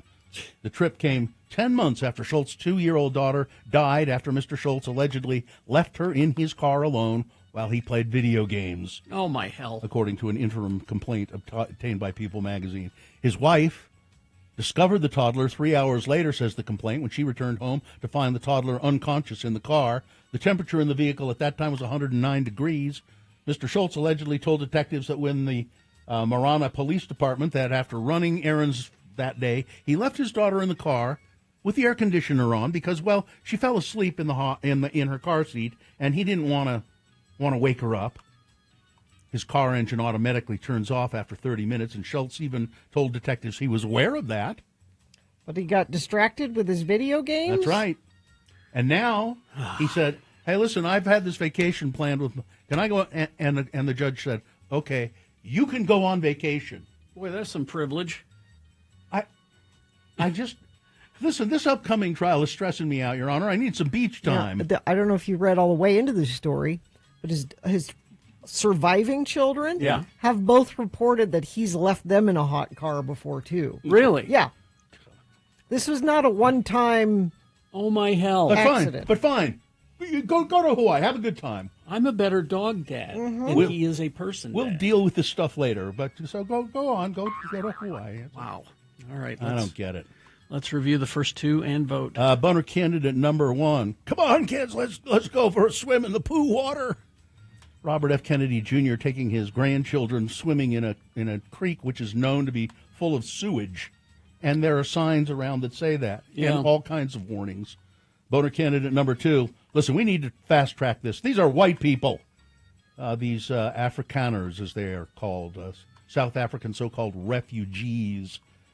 They've been fast tracked to come into the United States because sounds about white. Yeah, they're white. They'll fit right in. They assimilate. They said they will easily assimilate. That's code. And then there's boner candidate number 3. The upcoming trial is stressing me out, Your Honor. I need some beach time. Okay, here we go. Time to vote for your boner of the day. Which one do you think is the worst? Which one deserves to be boner of the day for today, May 13, 2025? 1, 2, or 3? Put that single digit, the one that you think should win, in the message of a text. Text that to 33986. Or call Katie in the producer's booth. She'll take your live vocal vote at 877-602-9696. Or go online, x96.com. Look for the box that says Boner of the Day, May 13, 2025. Click and vote. If you don't see that box, refresh your browser. It'll appear.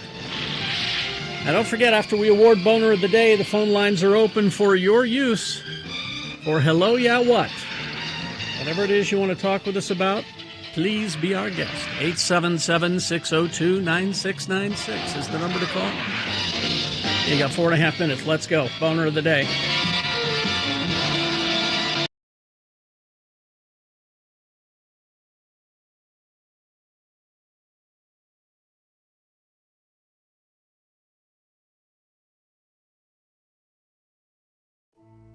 Oh.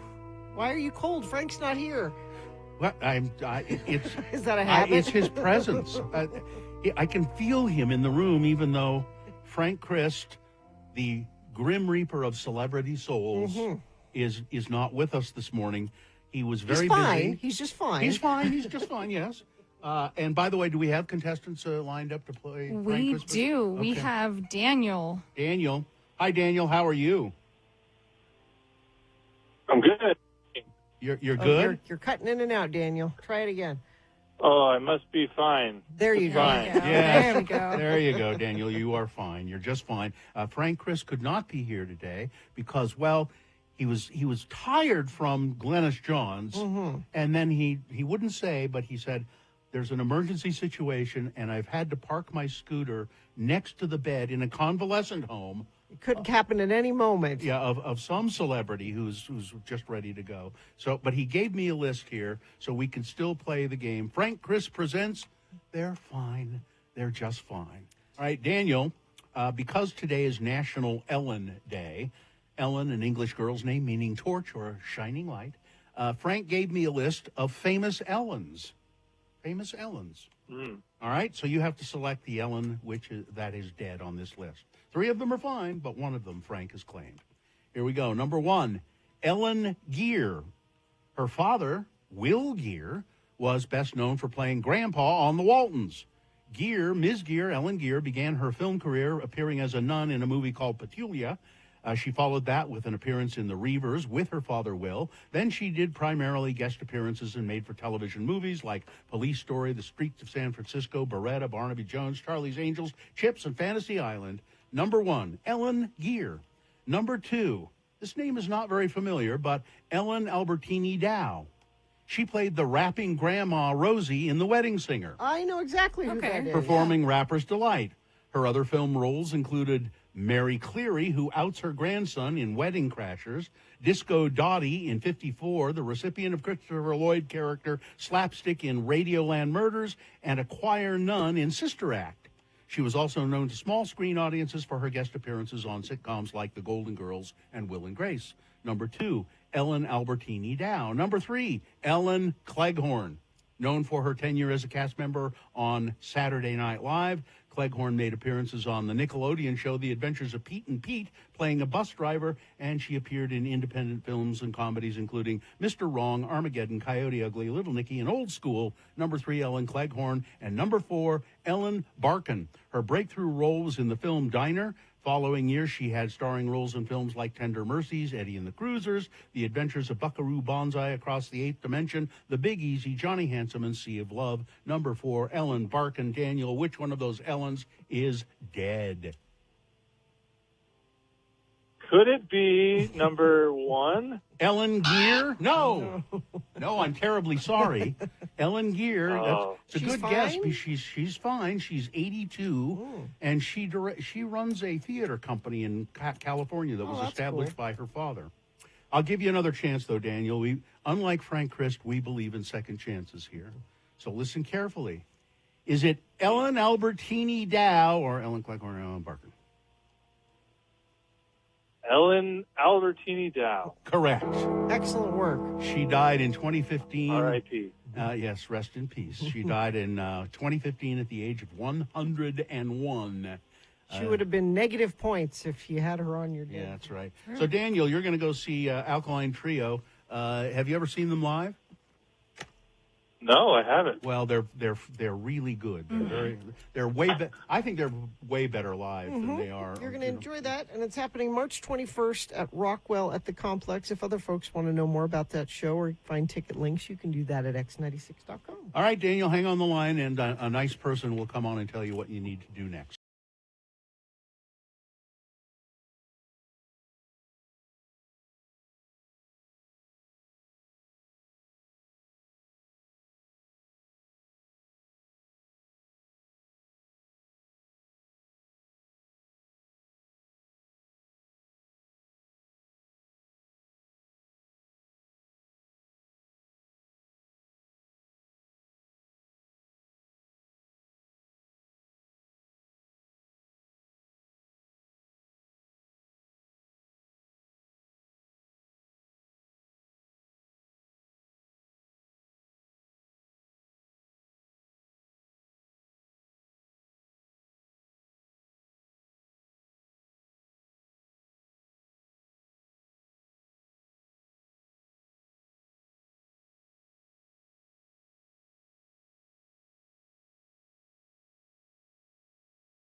All right, 7:50, time to award Boner of the Day. And the Boner of the Day is brought to you in part by a grilled chicken Caesar salad. And Excel Automotive Repair, commuter vehicle repair specialists, Asian and small domestic vehicles, dealership quality service at independent shop rates, located at 33rd South, 290 East. To make an appointment, go to excelautomotiverepair.com. I made it myself. Chicken salad. And you know, instead of croutons, what I started to do is I take like an Italian round and just grill slices of bread on the grill and a little olive oil and salt on it. That sounds good. So good. Let's see now. We had, wow, every candidate got over 100 votes. Well, it was hard to pick today. Jeez, this is amazing. Oh, come on. I'm looking at the winner, and Is there a mistake here somehow? Well, apparently, no, the math checks out. I think... I mean, people hate him, but, I mean, those others are... All right, here's how it fell out. Boner candidate number 2 came in last, came in third. And that one is, we have to fact track this. These are white people. That got 143 votes. Next, Boner candidate number 3 with 160 votes. The upcoming trial is stressing me out, Your Honor. I need some beach time. The winner is Robert F. Kennedy. This is the least. 175 votes. This is the least. Well, that should have been come in third. That's two what are I way thought, worse than I don't these. know. People hate this guy. It's the online voting that did it. Yeah, that's right. I got to take the kids swimming in the pool water. Oh, yeah, I'm looking at the online voting. And it's huge for him. Wow. There you go. Okay, that's your boner of the day for today, May 13, 2025. Now qualified to be boner of the week. That's a worm in my brain. And now. Hello, yeah, what? Oh, yeah. Hello, yeah, what? This is a innovative radio feature. We invented this. This gave rise to talk radio, and we're sorry for that. Yeah. But, this is your chance to just communicate with us. Whatever you want to say, whatever you want to ask us. 877-602-9696. That's the number. Just call and chat. Questions, Hello, yeah, comments, criticisms, or jokes. Yeah. Praise. Yeah. Yeah. Tell us how we always like hearing how great we are.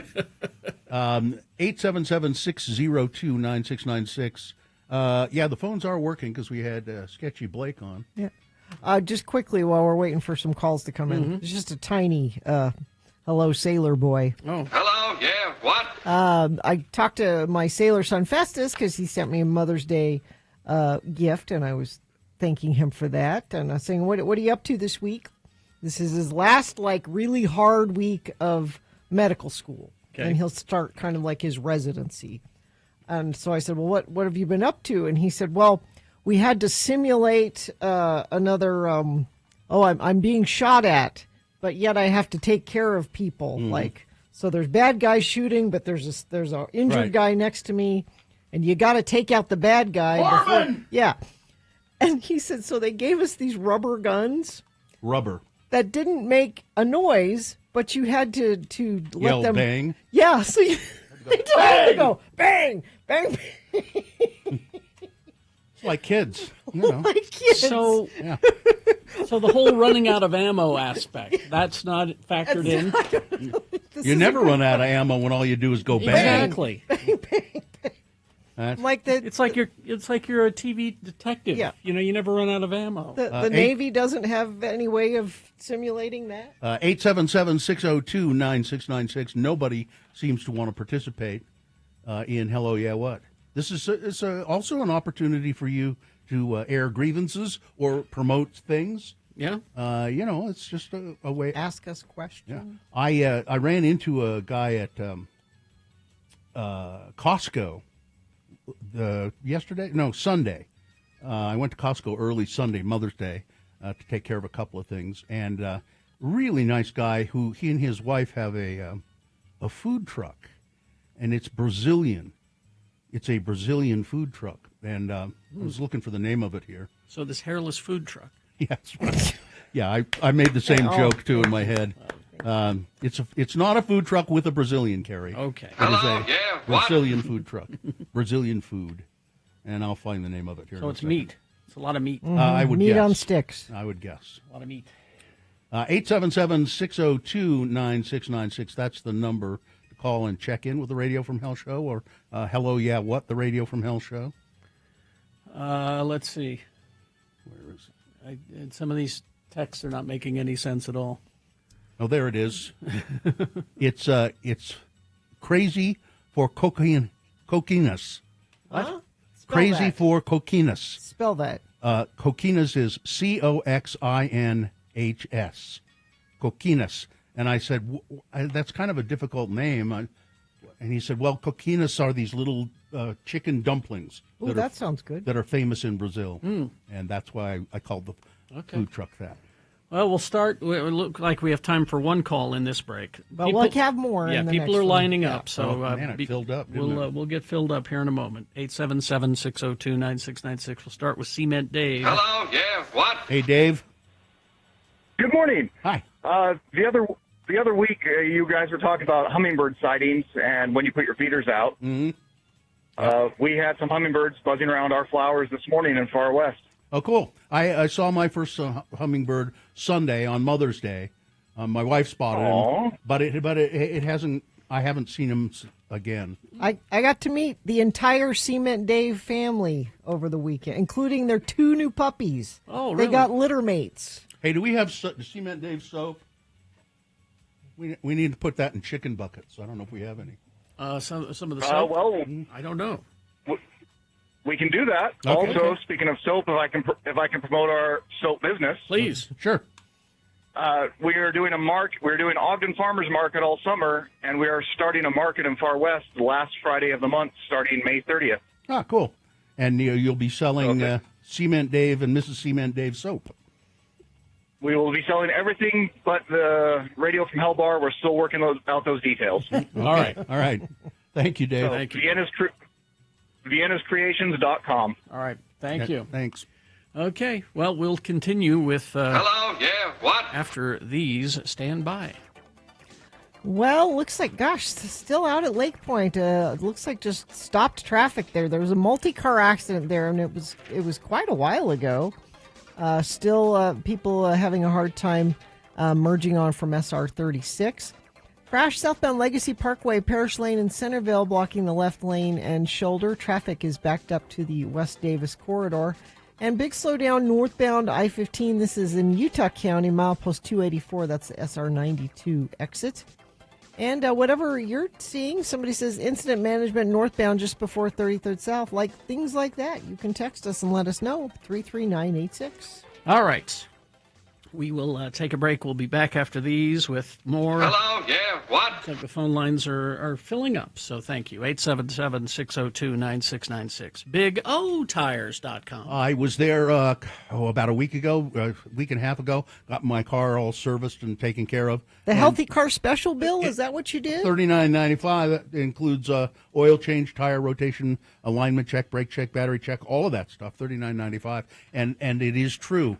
He said, your car was quite a bit out of alignment. And he said, I think you'll notice the difference. And you do. Yeah. Right now at Big O Tires, get up to $120 off select sets of 4 tires now through May 26th. And Big O wants to make sure you know that they have financing for any budget. They know that tires or car maintenance can be unexpected expense, and so they can give you credit. They even have no credit needed financing. So Big O Tires, you can make an appointment online. Just go to bigotires.com.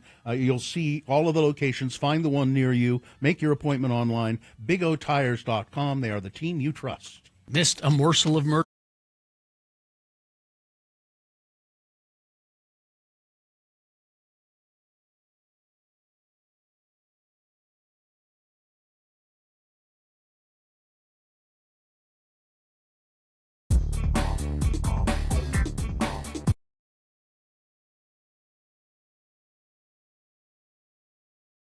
DoorDash, Larry H. Miller, Megaplex. Megaplex popcorn? Yeah, gigantic tubs of theater popcorn. That's kind of fun if you're having a family movie night. Yeah.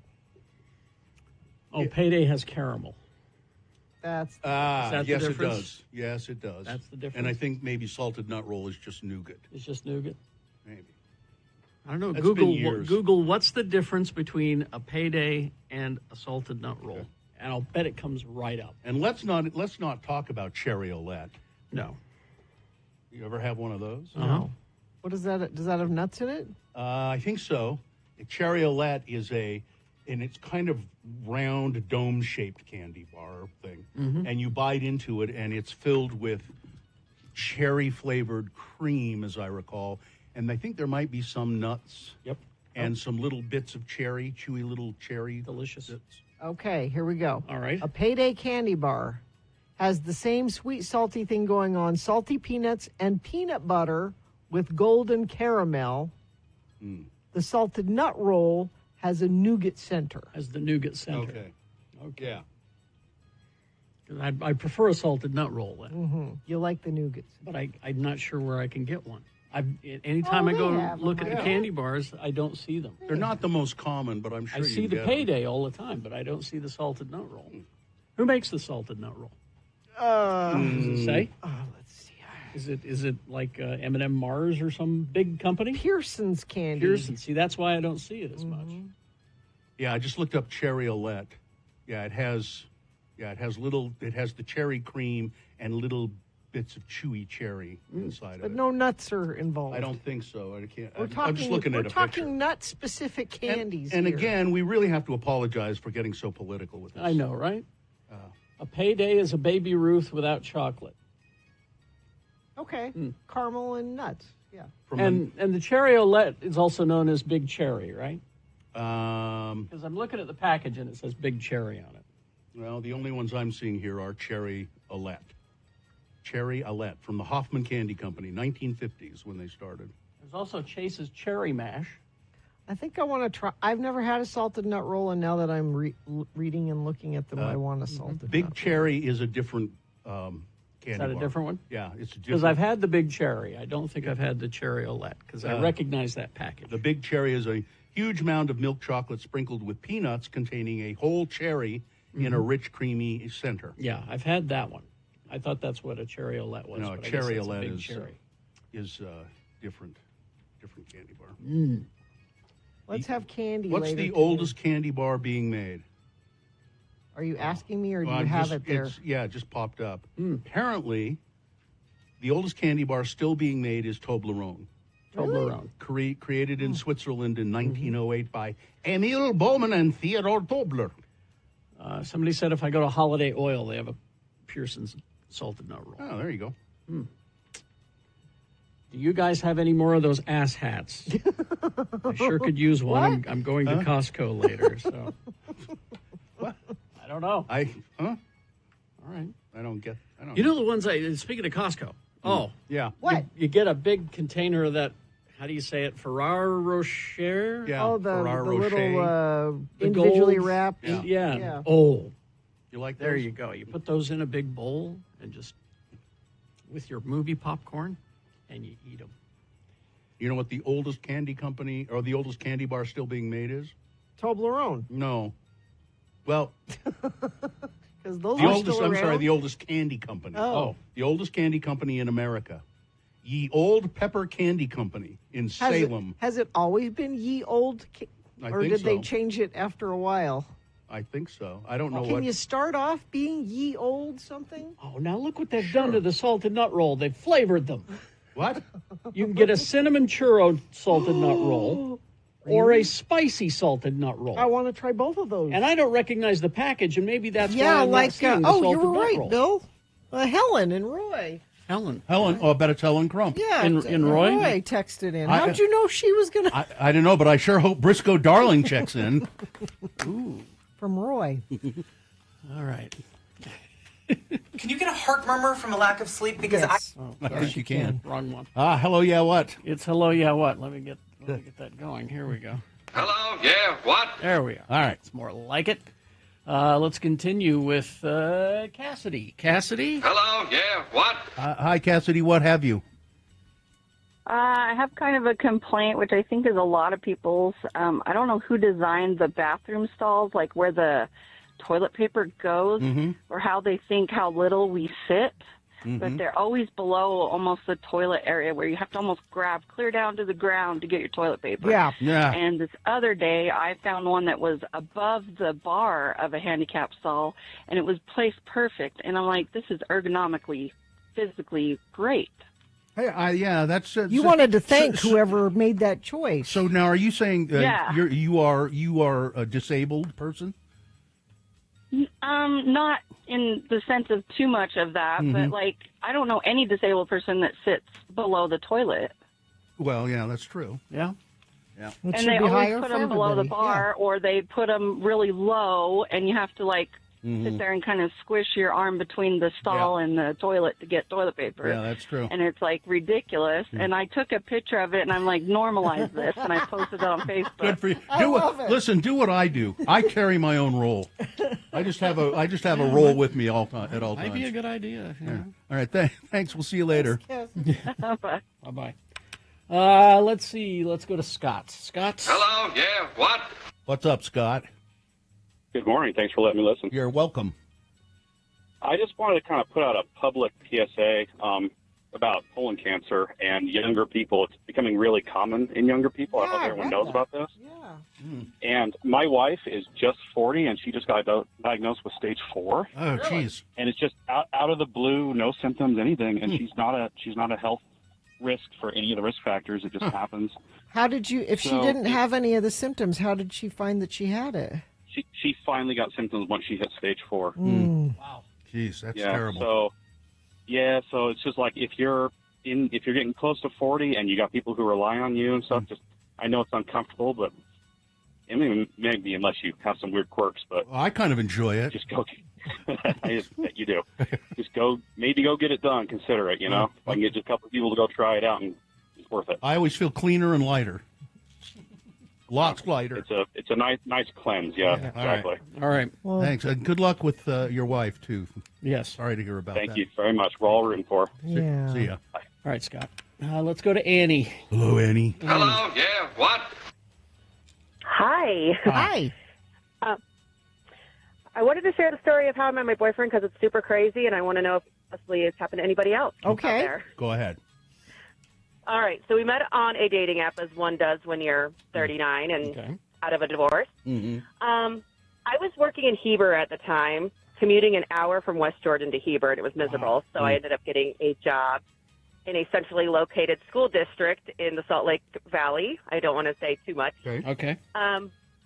He sent me a picture of him and his kids, and I noticed that his daughter had the city name on her shirt. And I go, hey, do your kids go to school in that city? He goes, yeah. And I go, crazy. I just got hired at a school in that district. And he goes, really? What grade? I go, this grade. And he goes, wow, my daughter goes to that school, and she's going to be in that grade. That's pretty unusual. Yeah, and come August, when I get my class list, guess who's in my class? Oh, wow. There you go. Do you have to transfer or no? I was going to say, is there anything conflict reason of not interest to there? date somebody whose child you're teaching? You could just transfer the kid. You wouldn't have to stop dating.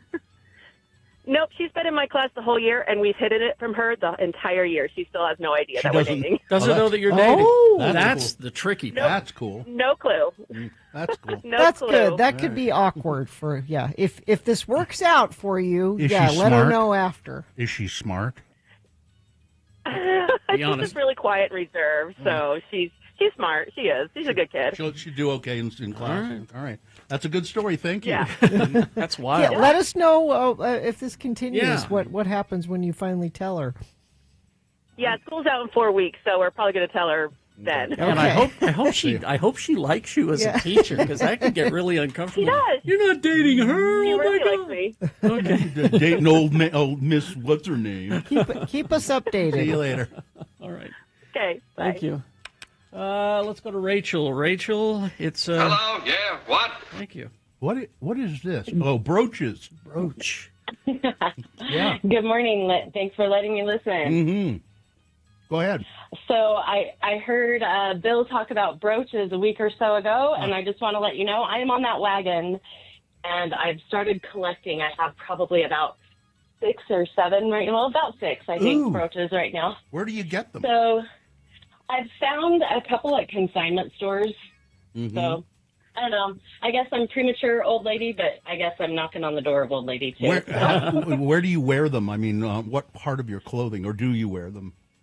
I do wear them. I wear them on, like, the outside of my shirt, usually on my left side. I work at a bank, and so That's I good dress bank up every wear. day. And Yeah. It is good bank wear, Yeah. yeah. What a lovely And the louder brooch. and more obnoxious, the better. Yeah, So- and they're usually just kind of cheap costume jewelry sort of Oh, stuff. absolutely. And sometimes- that's what makes them so fantastic. Sometimes you can find ones that open up. Oh, that's where Yeah. you keep a little pellet of poison in Well, there. or like a There we go. Or a little... A little Yeah. little Yeah, snort little of something. Mhm. Well, I was going to say that, but I didn't know if it was Yeah. appropriate. No, it would not be seemly Yeah. for a bank employee. No. Well, sometimes it's needed at a bank. Yeah. All right. Well, thanks. I'd like to see your brooches sometime. Send us a picture. All right, yeah, they're pretty fun. Yep. Okay, sounds good. See ya. Thanks. Bye. Have a good day. Okay, bye. Show me your brooches. I want to see a brooch. All right. Sixtus is here. How do you Sixtus. approach a brooch? Yeah, what? I'd like to approach a brooch. Who is this? Hey, y'all. Sixtus. Hi, Sixtus. Hey. Yeah, what's up? Hey, I'd like to second what Scott mentioned. My sister passed away from colon cancer a few years ago. I just got screened myself. But what I wanted to talk to y'all about is I just want to beg everybody to take it slow and stay alert out there. 11-year-old, I think, was struck by a car in my neighborhood a few weeks ago and is in a coma. Oh, so I know it's a commuter town, like people are just traveling through to get to where they need to go, but take it easy. Yeah. All right. Okay. Thank you. Thank you. See ya. All right. Ranger Kate is here. Ranger. Hello, yeah, what? Hi, guys. I Hi. wanted to touch on what Bill mentioned about the license plates earlier. Mm-hmm. So part of, me being Ranger Kate, I actually got inspired and got a personalized license plate a couple of months ago that now says Ranger Kate on it. Hey. And when it arrived, I thought it was fake because it's flat Yeah. plastic. Yeah. They're no longer made of metal. There's no raised letters or anything on them. Like, this has got to be fake. And then, comes with an accompanying letter telling you about all the new license plate laws. And I'm like, I bet you this is just a cash grab so that people are replacing their license plates more often, that they're going to fall apart from all the weather You think? exposed to the elements on these plastic. Oh, they're so cheap. They're so cheap now. Yeah, I felt the same way when I got mine just recently. I got one of the black ones, and it just didn't seem It's plastic. huh? real. It didn't seem real. It's plastic? Well, no, it was metal, but there was something about it that just seemed cheap. Well, Oh, mine feels like it's plastic. Like you tick it, It's- like with your fingers. yeah, and it's it doesn't thinner. seem like metal. It's thinner Mine's metal. like It's plastic. it's really thin. all right. But Well, mine's the delicate arch one, of course. yeah. All right. Thank you, Kate. Thanks, All right. Kate. See ya. Thank you. All right, we just have barely enough time for Hunter. Hello, Hunter. Hello, yeah, what? Good morning. Yeah. I just wanted to. Oh, go ahead. No, go. It's you, Hunter. Go. Okay.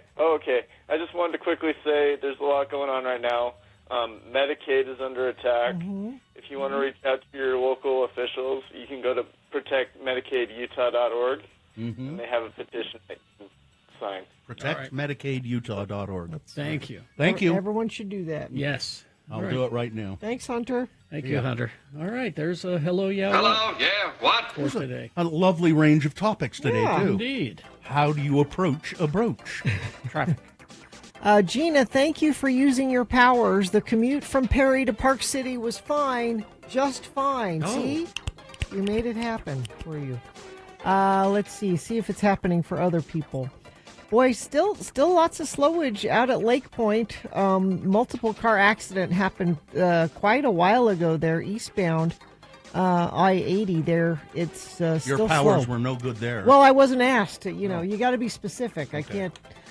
Crash southbound Legacy Parkway, Parish Lane in Centerville, blocking the left lane and shoulder. Traffic is backed up to the West Davis corridor merge. Haster Games for board games, Magic the Gathering, Pokemon, miniatures, dice, paints, and more. Haster Games, 6831 South State or HasterGames.com. All right, we will take a break. We'll be back after these messages and a song with Beat Gina. Beat Gina, the game that everybody wants to play. It's multiple choice pop culture trivia. What is our prize for today?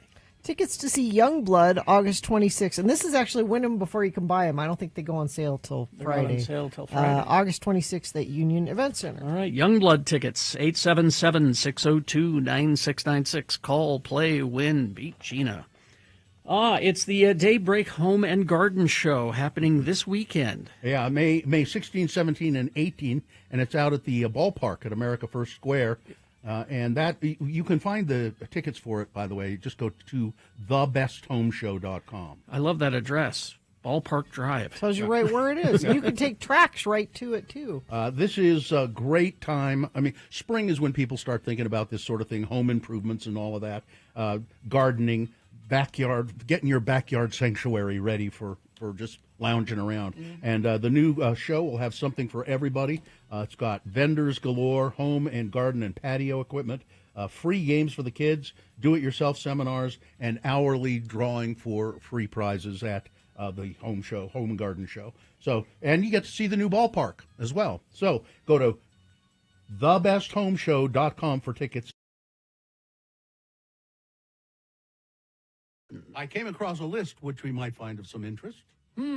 A list? A list. I heard people like lists. Yes, that's what I hear too. So let's do a list, shall we? Sorry. Yes, people do like lists. It's Radio from Hell with another list, because people love a good list. X96. See? So we always have, things like popular baby names. Mm-hmm. What are the emerging trends in baby names? Mm-hmm. But Baby Center has put together a list of names for boys and girls which are in danger of going extinct. Baby Center? Yeah, that's Where all things baby happen. I guess. It's the website Baby Center, and they've put together these lists. Girls' names that may be going extinct. So is it your responsibility to name your child one of these things so it doesn't go extinct? I don't think it's your responsibility, but maybe if you hear one of them and you're about to name a baby, or maybe you have a child whose name you don't like and would like to change it, you could do that. But you're not under any obligation to do it. So this is they've just put together these lists. I'm trying to see how they calculated it. They're kind of vague about that. But Jamie is a girl's name. Janie? There aren't a lot of Jamies? It's not very popular With an M anymore. or an N? M. M. Jamie. Jamie. Okay. Katie is Katie with a K kind of going away. Remy. Were there a lot of Remy's? No, and there are even fewer now. It's because of that rat movie. Well, that's a Yeah. boy, Remy. Yeah. We ran into a Remy. Where was that recently? At an event. Anyway, Liv, L-I-V. Analia, which I don't even know that name. No. Analia. I've never heard that. Karina. Have you seen it? I have known a Karina. There's a blues song, Karina. Yeah, Karina. That's with a C. This is with a K. Belle. Well, we had a Bella with us yesterday. Belle. But this is Belle. Erin. Erin's going? E-R-I-N? Yeah, my sister-in-law. Bristol. Oh, that can go away. No, that's as far as Bristol I'm- Palin. That's, we Yeah. don't. Lilia. It's weird because it's not, these are not popular names. Well, they're even less popular. Yeah. Catherine. Faye. Remington? For a girl? Text Jamie here can confirm we are going extinct. Anne. A-N-N-E. Or Really? Anne seems like one that would still. I don't. I mean, you probably know an Anne or I know two, a couple of them, yeah. but not any young ones. I'll bet you. My nephew has a little 2-year-old Annie. Her name's Annie. Monroe, Chelsea, Kendra, Regina, and Alexis. And then for the boys, Jamal. There are no Jamals? No baby We need some Jamals. Jamals. We need to bring some Jamals. Not too many anymore, apparently. Esteban. Did you ever know an Esteban? I've never known an We need some Estebans. We have a rat that lives in our compost heap, and we've named him Esteban. Cannon. Well. Emery. Taylor. Yeah, you don't. Not boys named Taylor you don't run into. Yeah. Well, we need Taylors in the future because Planet of the Yes. Apes. That's right. He'll be the last one. Kareem. Kareem. I only know of one Kareem in the world, and that's Kareem Abdul-Jabbar. My sister-in-law's name's Karima. Karima. Which is the feminine version of that. Idris. Oh, there should Come be more on, more Idris. For girls. There should be. Yeah. Camillo. Camillo? Mm-hmm. That's made up. Matthias. Matthias. These are boys' names. Danny. Danny. Not Daniel, but Danny. No, Danny. I think it's true. You don't. Ever since The Shining, we don't have Danny's? Is that... Aziz. Dear Mrs. Torrance. Red rum. Aziz? Aziz. Oh, we should have some Aziz. Louis. Oh, we need some. Well, I think baby Louis would be kind of nice. Andy. I'm surprised that Andy's going away. Yeah, because of Toy Story. Yeah. Billy. Philip. Baby Philip. Yeah, when was the last time you ran into a baby Philip? I don't know a baby Philip. Now, I do know a Philip. Being named Bill, I have noticed there are not a lot of Bills anymore. I think there used to be, but there are not. And when I go, there won't be any more. You'll be it. Yeah, I'll be the last one. Philip, Albert, Jaden. We need some Alberts.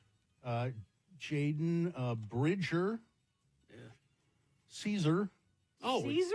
We need more Caesars. We need a Caesar and the Taylor. You know, maybe it's a Cesar. It might be Cesar. Cesar? Yeah. And Edward. Edward. That's Twilight. There's Twilight fatigue there. You think? So they say those names are in danger of just nobody's naming their kids that anymore. Is Dorcas on the list?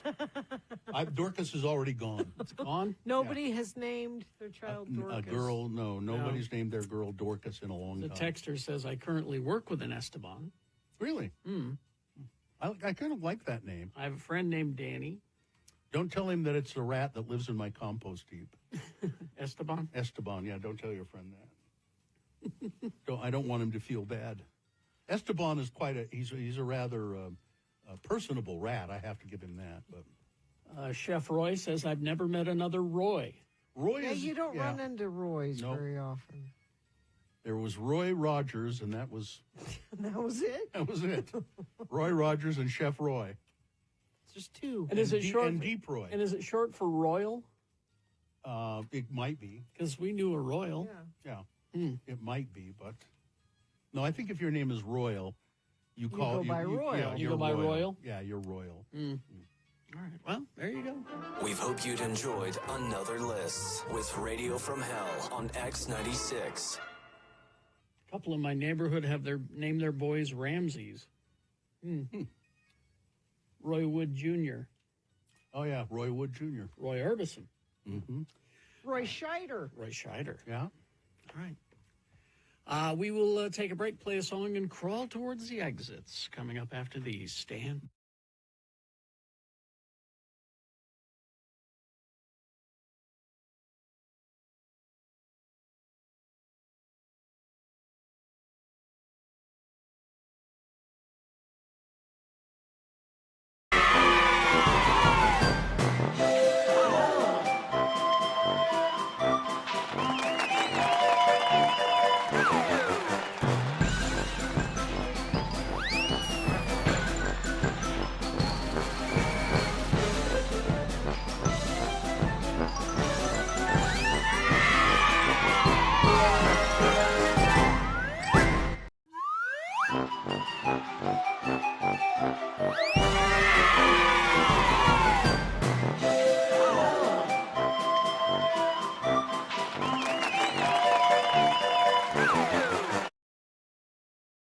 Boingo.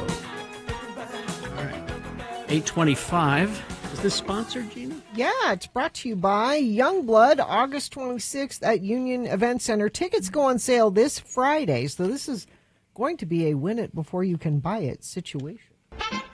We'll get to our game in a moment. I'm Gina announcer Johnny Ola for Corn King Bacon.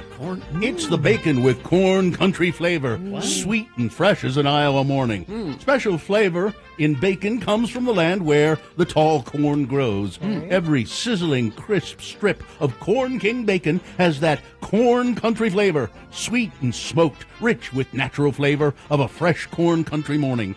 Can't you almost whiff the curls of smoke lazily caressing the sweet, sugar-cured bacon sides? Corn flavor? Just compare with higher price brands and see how much more flavor your money is in Corn King bacon. Get a box tomorrow. Look for the big corn cob on the package.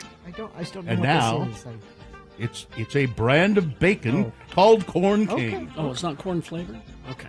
No, it's not. It's grown. All right. It is made where pigs eat corn is corn? grown. Okay. Is that why it's... Okay. And now, here he is. You guys are dense sometimes. Sorry. Here he is, sweet and fresh as a morning in Salem, Utah. Your Beat Gina host, Kerry Jackson. Depends on what part of Salem you're talking about. The randomizer has picked a contestant, Gina. You'll be going up against Jenna today. Jenna, are you there? Hi, I'm here. All right, Jenna. Gina and Jenna. That won't be confusing at all. Not at all. No. We're gonna Oh, gosh. Yeah, no, not at all. we're gonna toss a coin to see who goes first. It will give you the advantage in the game. You call it heads or tails. Yeah. All right, see what happens. It is tails. Oh, you'll go first. You're a little closer to winning these Youngblood tickets. All right, now because you won the coin toss, you go first. You get the first question to answer on your own without any interference. It's multiple choice, pop culture trivia. If you get it correct, you get the point. If not, Gina's been paying attention. She's going to answer the same question correctly, stealing your point away. We'll go back and forth till one of you gets 3 points. All right, we got some leftover trivia for you. We'll start here with some Michelle Pfeiffer trivia. What did Michelle Pfeiffer accidentally do to Al Pacino when auditioning for Scarface? Accidentally, when auditioning. Was it one? Was it one, There's Jen? only one choice for that? No, there's Oh, four. gosh. There's four. Jenna, Okay. she told him his accent was really convincing and very accurate and not silly at all. Is it two? Swapped his real cocaine out for fake cocaine. Was it 3? Punched him in a fake fight. Or 4? Cut him with broken glass. I'm going to go with number 1. Told him that was my Oh, answer. really? I'm going to say... No, wait, Jenna. Gina gets a chance to answer the question now. All right, go, Gina. I know you're going to beat my ass. Oh, You're okay. You're okay. Just a little party, having a little party Yeah, I this think morning. so, yeah. Broken glass? Broken glass is correct. That's a point Broken for. glass. That's a broken Oh, glass. Oh, man, Jenna. That's a point for. That's a point for Gina. Jenna, you're not driving anywhere, are you? I am not. Okay, that's good to hear. Good. All right, hang on. It's Gina's turn now. Yeah, it's 1-0, and Gina has the question. All right, Gina, this is some Jungle Book leftover trivia. Okay. All right.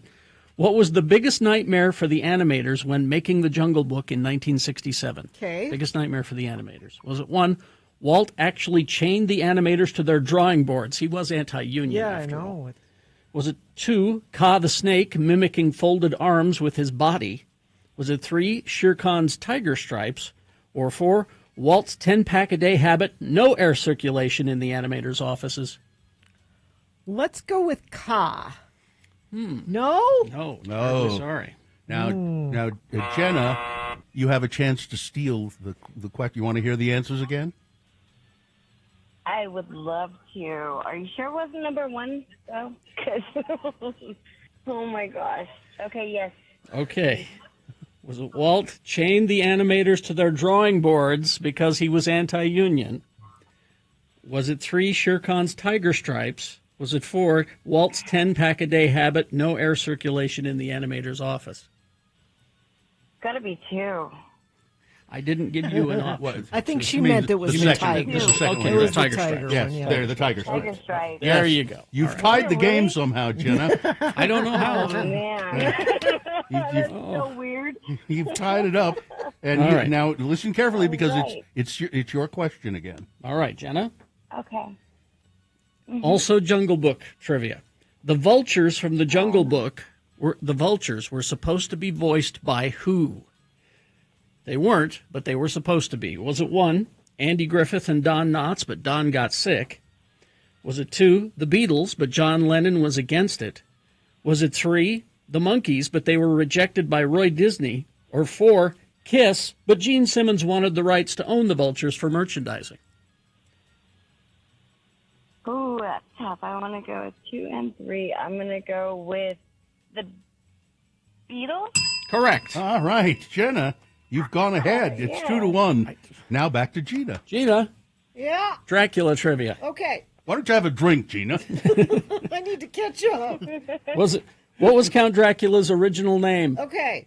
Was it 1, Count Salvatore, 2, Count Wampir, 3, Chocula, or 4, Jimmy?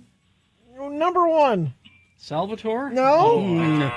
Jenna, you could actually win the game on this question. 2, is that what? Count Wampir. You win the game. You win the game. Happen. How did that happen? Gina, I don't even know how that happened. That's You're wonderful. a genius. That's wonderful, Jenna. So luck at the announcements, you guys. What did she win? I guarantee you're going to have a good time at the Youngblood concert. Oh, It's awesome. August 26th at the Union Event Center. I think Jenna has a good time wherever she goes. Hang on the line, Jenna, okay? Thank you. Hang All on, right, Katie. hang will on. say- Listen, I've got to get home. Mrs. Lola called. The raccoons have stolen Mrs. Zola's purse again. Oh, my. Wake and bake, dude. I really don't know how that happened. I don't know. All right. Big boy news and opinioendo brought to you by. Dive into Shark Summer at Clark Planetarium. Experience the jaw-dropping IMAX film Shark Kingdom. Grab limited edition shark gear and explore shark-themed fun for the whole family. It all starts Memorial Day weekend and runs all summer. Don't miss it. Adventure is circling. Fresh off headlining Coachella Music Festival, as well as kicking off his big-ass stadium tour, Post Malone is staying hydrated with an upcoming collaboration with Stanley, 1913. Stanley, the drinks, the drink mugs. cups? Yeah, announced Monday. You know, the ones that are so popular. Yeah. And he says he's dropping a limited edition collection of thirst-quenching water bottles and tumblers. The release will be available to purchase on Stanley1913.com on June 16th. Fans can sign up for and join a wait list today for and they'll run out. Sure. They've intentionally, made it a limited edition. The Stanley 1913 and Post Malone limited edition collection is still very much under wraps, but we do know that the release will feature beloved products across the brand's popular hydration, bar, and original categories. I've always been a big fan of Stanley 1913, so being able to collaborate with them has been awesome, said Post Malone. The whole collection is badass. I'm excited for y'all to see what we made. Let's see. After nearly 12 years, after nearly a year after 12-year-old Gavin Peterson was tortured and starved to death in his home, his stepmother, Nicola Scott, learned she will spend 21 years to life behind bars. As the court cases come to a close, frustration in the community is growing after promises from state leaders to make changes that would help prevent another tragedy like Gavin's. Families and child welfare advocates said nothing has been done to fix the system that failed him. They argue that the state has moved in the opposite direction. Rachel Reynolds, who worked as an aide at Gavin's elementary school, still wears a Justice for Gavin shirt. It's something that we try to wear to represent him for many different reasons, not just getting justice from his family that did this to him, but also justice from the system that failed him. Because these teachers and lunchroom workers at the school, multiple people reported this to the division agencies that should have taken care of it. We reported these things to the Division of Child and Family Services before Gavin was pulled from the Canesville Elementary for homeschooling. There were even calls that were made after he was pulled for homeschooling because we were worried that that's why they pulled him out. So that they could abuse him. Well, we gave him food. We were told not to, and we snuck him food every day. Reynolds said some of the lunch ladies even hid food in his backpack, and then he came back to school with a clear backpack. So we knew we couldn't do that. Oh wow! A clear, so you could see through it. We maintain a database of severe. Jonas Stewart is executive director of Coalition for Responsible Home Education, and he says we maintain a very strict database of severe, publicly documented cases of abuse and neglect in the homeschool setting. We've cataloged over 500 cases at this point, which have typically or tragically resulted in over 200 fatalities. And Gavin's case actually follows a very typical profile. And he says he's expressed concern that Utah lawmakers this year voted to scale back oversight through House Bill 209, eliminating the requirement for parents to file a criminal affidavit before homeschooling. Utah was actually one of the only 3 states that had this provision. It was Utah, Pennsylvania, and Arkansas. Utah only introduced the provision in 2023 with bipartisan support, and then all of a sudden, 2025, after the Ruby Franke case, after the Gavin Peterson case, they took that protection away, Stewart said. When asked about it last fall, about whether additional protections for homeschooling was needed, Governor Cox emphasized parental responsibility. Not all parents are good. That's not it. Just being a parent doesn't mean you're making all the right decisions. The people who are accountable for this are the people who abused this child, and they were going to be held accountable. And I hope they rot in hell They are the people responsible. It's not the government going into everybody's homes and You're assuming What that is- all kids are in Spencer, safe, come good on. situations. They're not. Just can't. I can't stand it. I cannot stand it. Let's see. The strengthening of the often tenuous this is another good one. The often tenuous relationship between landlords and their tenants is the goal of the aptly named Landlord and Community Partners Coalition, whose goal, it says, is to prevent evictions and stabilizing housing across the state. And I think probably part of its goal will be to let you know that you have almost no rights as a renter. Exactly. You have almost no rights as a renter. No, that's not true. That's not true. Everything If is you- stacked in favor of the landlord. No, it's not true. You can, if you are a landlord and somebody is in your property, you can't just evict them. It's difficult to do. Even if they're not paying rent, even if they're destroying property, that's not true. Okay. It's well, we don't. Did you ever see Pacific Heights with Michael Keaton? Oh, that's right. That makes it true. I'm serious. It is difficult to do. You can't just evict people. You would think you could. I own that property. I don't want you to live there anymore. It's difficult to do. As the Utah legislature faces concerns, oh no, I don't want to do this.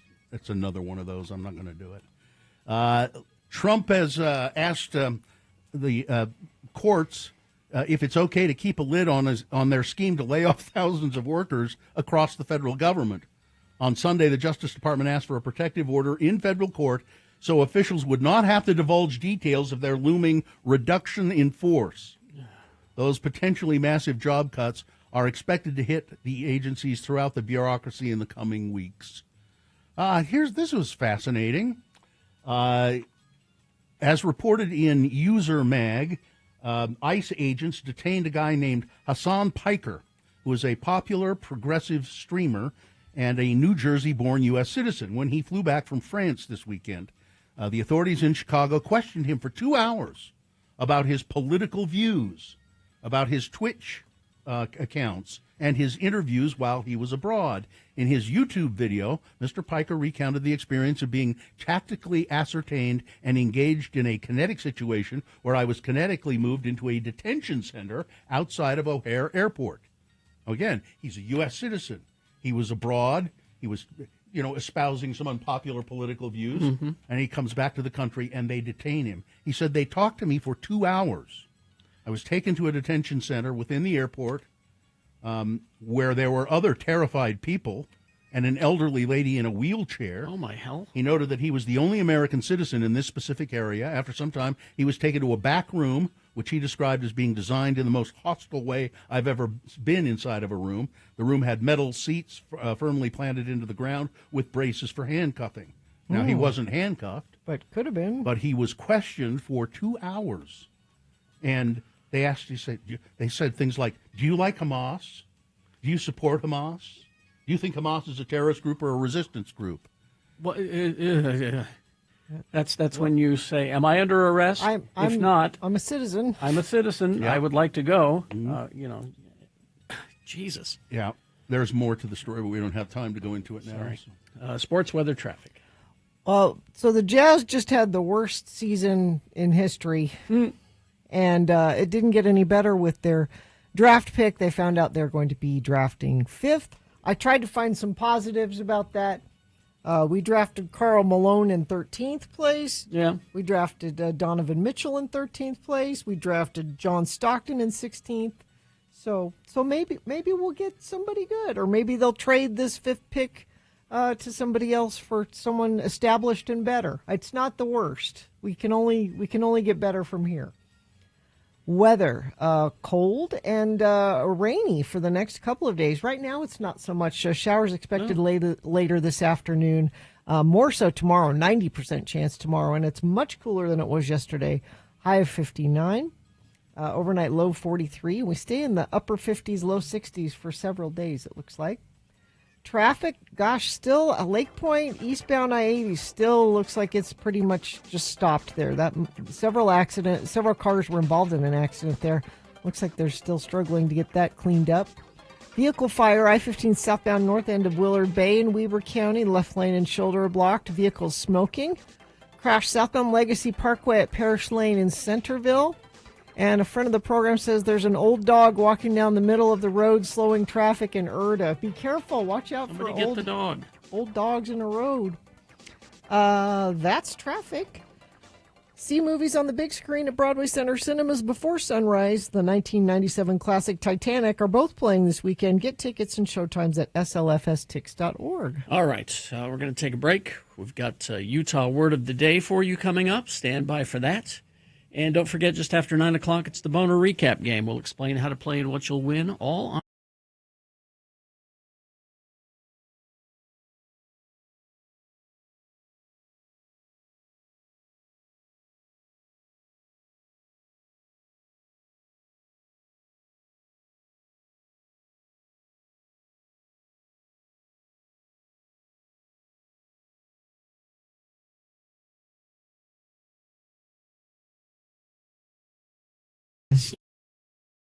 I heard you say that you had a list. It's Radio from Hell with another list, because people love a good list. X96. The list is 5 things you should never, ever say on a second date. Should never say on a second date. You have a good first date. Things are going well. You want to Let's move do on this to again. the second date. Second date? Okay. Take a breath. Relax. You're nervous. Let's see if this might be the one. You don't know. I mean, it's been a long time since I've had a second date, so let's see how I did. And I don't know who put this list together, but... All right. Number 1. Okay. What are your parents like? Now you're thinking, you're making small talk. Yeah, that sounds like small talk to me. It can sound, though, like you're already planning the wedding. Wait a minute. You're wanting to know about my family? I want to know about your genes. Yeah, what am I... Is there any madness in your family? Yeah. This says, don't assume that just because you talk to your mother every day on the phone that he does too. Oh, okay. All right, okay. Number 2, I love babies. Yeah, I never wanted to hear that on any date, frankly. 5, 6, 10. I love babies, and you have nice wide hips. This says babies are great, but not a second date topic. Sounds like you are baby hungry and you might scare somebody off. And this is men or women. Men or women. Oh yeah. Okay, all right. Yeah. How many people have you slept with? Ooh. Now, this is a conversation you should have, but maybe not second date conversation. Why is that a conversation you should have? Well, after you've dated people for a while, you can discuss it. I never would ask that question of anyone. Ever? Not of somebody. I mean, I might ask it of you or Carrie, but I wouldn't ask it of somebody I was in a relationship with. I have no idea. Where do you see yourself in 10 years? Oh, yeah, that's... Sounds like a job interview. I had a girl ask me that. Or they want to know if you're good marriage material. Yeah. Are you going to be making good money 10 years from now? Are you going to be doing this radio thing in another 5 or 10 years? I'm not sure. Is there any madness in your family? And number 5. Okay. Why would you say this? Do you like me? Well, it sounds desperate. Sounds desperate. Much. Yeah, kind of. And I think you'll know if somebody likes you. I would hope you would know. Would people really ask that? I don't know. This might be some is people on the like list. Do you like me? Yeah, that would be an instant turnoff, I think. Because you're insecure. I was clearly. just curious. You seem to like me, but I don't know. Do you really like me? Which I'd say, well, we're on a second date. This is a strange question. I like you enough to go on a second date. Yeah. All right. So that's just 5 things you should never say. Okay. Yeah, I don't think you should ever ask how many people somebody has slept with. If they want to volunteer that somehow, but don't ever ask. Yeah, you never ask that. No, for sure. We hope you'd enjoyed another list with Radio from Hell on X96. You know why? Because I think you don't want. You don't want to know. You really don't want to find out. And you don't want to answer that question either, do you? I have, but answered it. My answer is I don't remember. And that's an honest answer. It's an honest answer. It is. Yeah. Well, I won't be needing that list anytime soon, I'm sure. No. But somebody out listening might. All right.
It's often said that people of Utah speak a language all their own. It's a language that's often confusing and even incomprehensible to newcomers here in the Beehive State. So, Radio from Hell presents a handy guide to help everyone understand how the natives speak.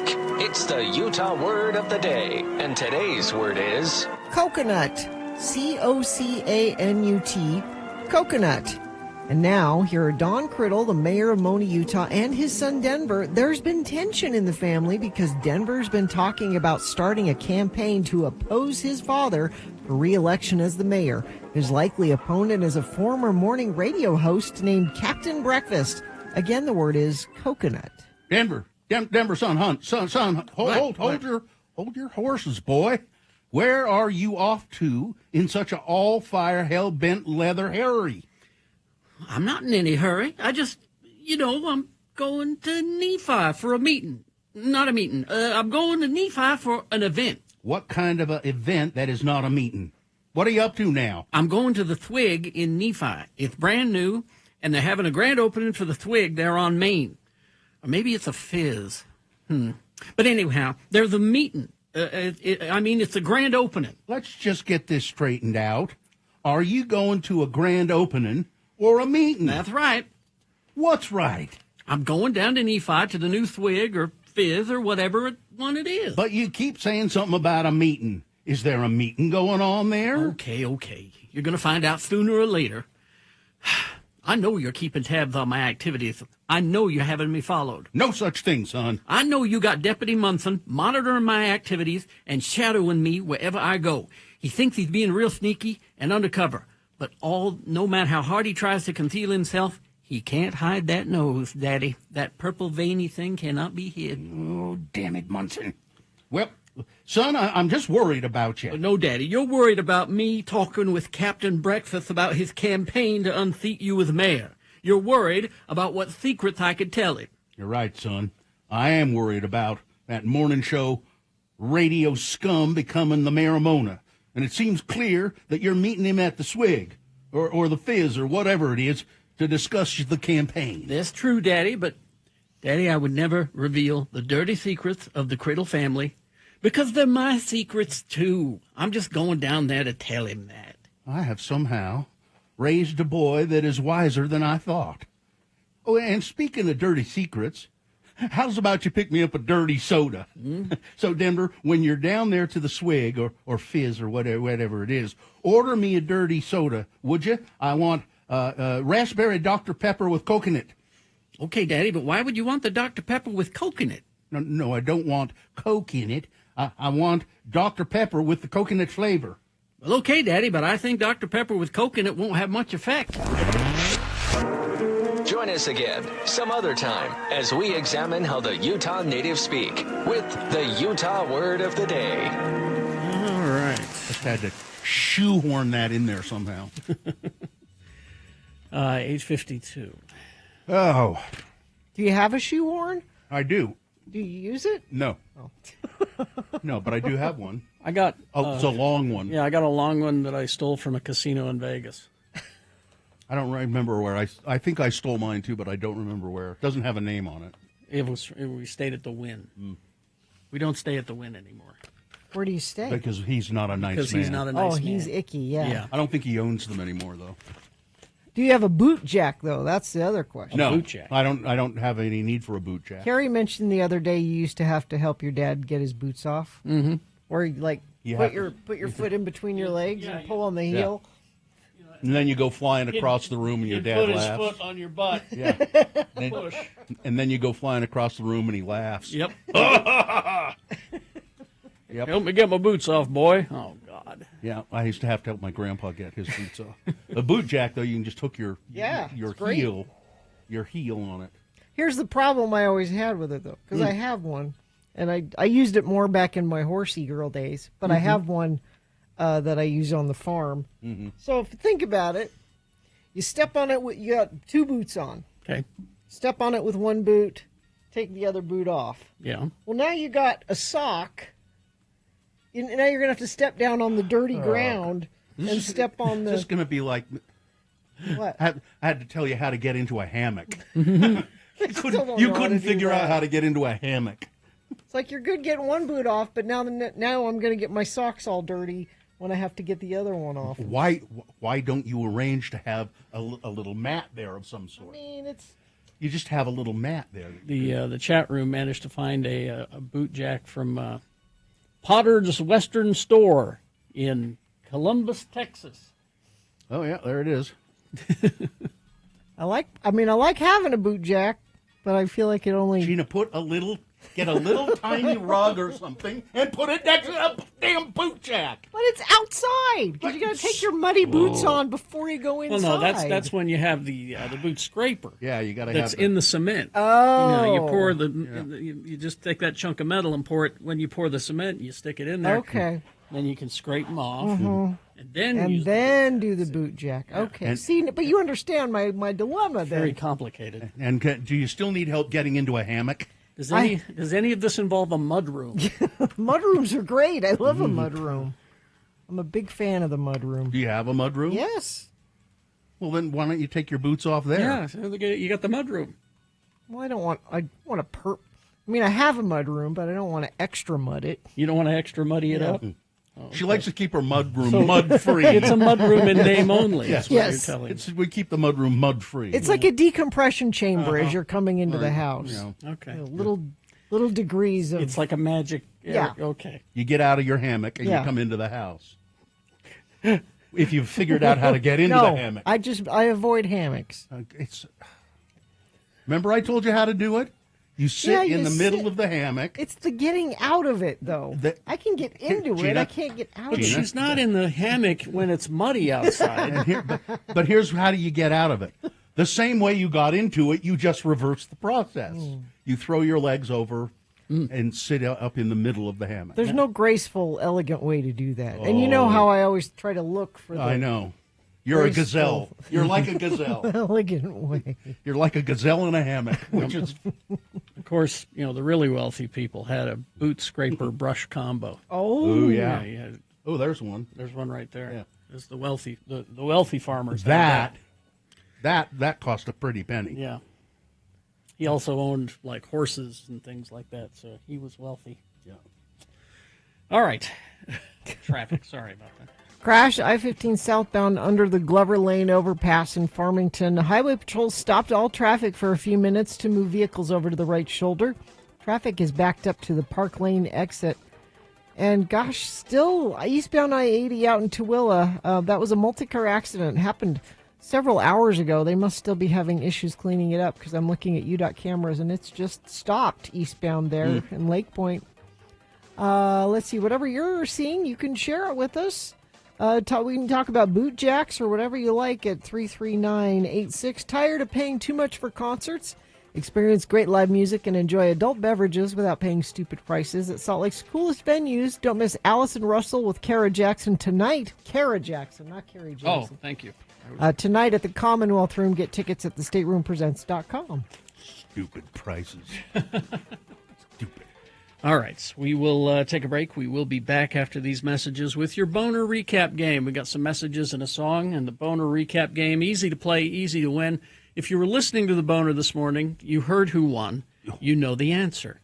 Man, I would not guess today. Not at all. I would certainly cheat. Go to x96.com, look at the box that says Boners, May 13, 2025. Click on there. It'll say winner next to the correct answer. What is the prize today? Tickets to see Sleep Theory with special guests Nevertell, Oxymorons, and Strayview Friday, June 6th at the Complex. All right. 877-602-9696 for those concert tickets. Get lined up and play the Boner Recap game. All right, here we go. BigOTires.com. Well. You can get up to $120 off select sets of 4 tires right now at Big O. That's through May 26th. Of course, Big O Tires has they say they have the lowest price on every tire every day.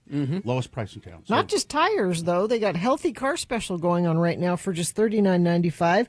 Includes oil change, tire rotation, alignment check, brake check, battery check, and more. Just $39.95. The wheel alignment makes that's all the difference. Man, I tell you, they did that to my car a couple of weeks ago at Big O. He said, I think you'll notice a difference in how it handles, and it even makes the car seem more peppy when they do that. Big O Tires, get to know the people in the Big O Tire near you. There's got to be one locally owned and operated. You can just go to their website. I did this last time I went in. I made the appointment online, but they do accept walk-ins. But just go to bigotires.com. They are the team you trust.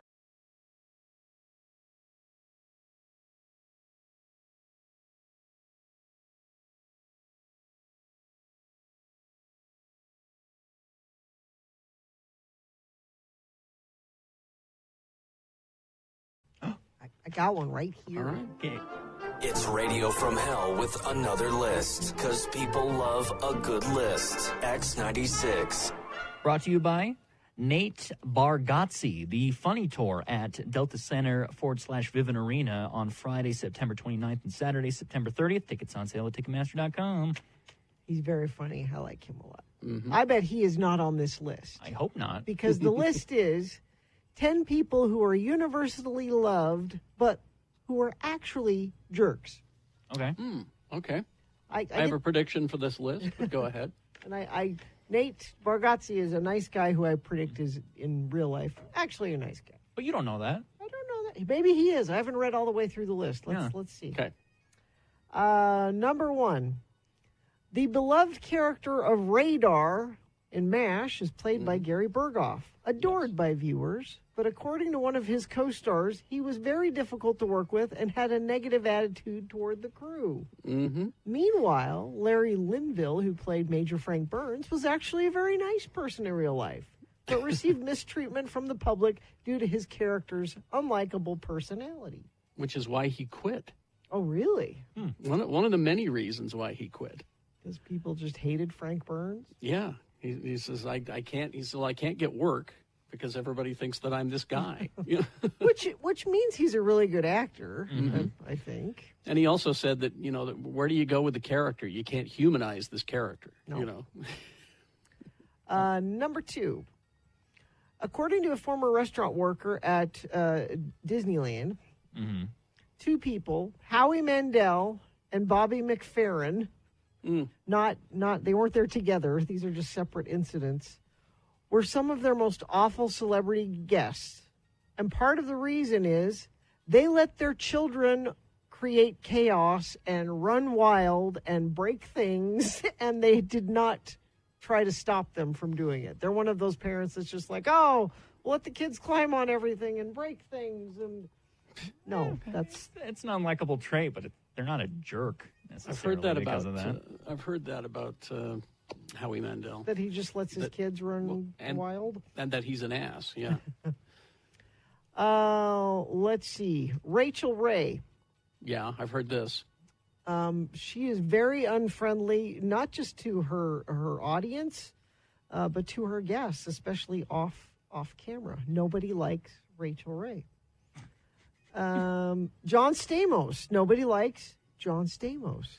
From Full House. Yeah. This is like being violent toward women. They're talking about. I've never heard that about him. Oh. That's a bigger jerk than just a jerk. Yeah. Here's one that kind of surprises me. Bill Nye the Science Guy. Huh. As someone we look up to as a hero, it can be heartbreaking to discover they don't live up to our expectations. A fan of Bill Nye's educational children's show expressed disappointment after personally experiencing his rudeness and difficulty interacting with fans. The fan said, "It's the saddest moment. Don't meet your heroes. He was really mean to me." What did he do, though? It doesn't say. It just says he was mean. Because he's a smarty pants and has, in the last few years, kind of taken the role of voicing concerns of things like global warming. Which I appreciate. I mean, Yeah. I like it when he stands up for stuff like that. And I guess I would say the side note to this is sometimes celebrities, you don't know what they have going on in their life when you encounter them out in public. They might be dealing with something that they are not in a place where they can be friendly with fans. Sure. That doesn't mean they're a jerk. They're just like, I've got some stuff going on, and it happens. I gotta see him live at EDC in 2019 when he introed the festival. It was really interesting. Let's see.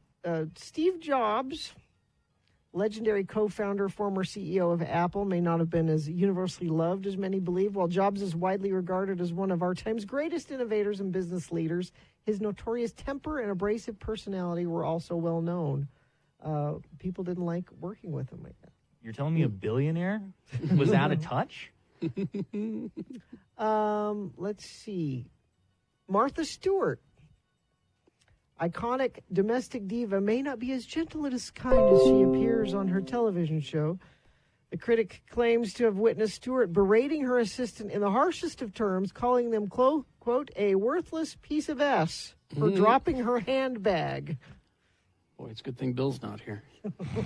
He'd be standing up for Martha. He'd be and, calling it a list of lies is what he'd be calling it. It's a list of lies. And finally this, Beyonce, one of the biggest stars in the world, may not be as gracious and kind as many would hope, according to one commenter who shared their experience working at a restaurant that many celebrities visit. Beyonce and Jay-Z were universally hated by the staff. They were entitled and rude, and nobody wanted to wait on them. When they first started coming to the restaurant, everybody would fight over who got to wait on them. And then after a while, nobody wanted to because they ran them around and didn't tip them very well. So there's just a tiny list. I guess. That's how you know people are awful, is how they treat wait staff. Yep. Oh, and that's 100%. That's not just celebrities. That's like people. Yeah. Yeah, if you're on a date with somebody and you go out to dinner and that person is rude to the wait staff, that should be that should tell you everything you need to know about the person, and you shouldn't go out with them.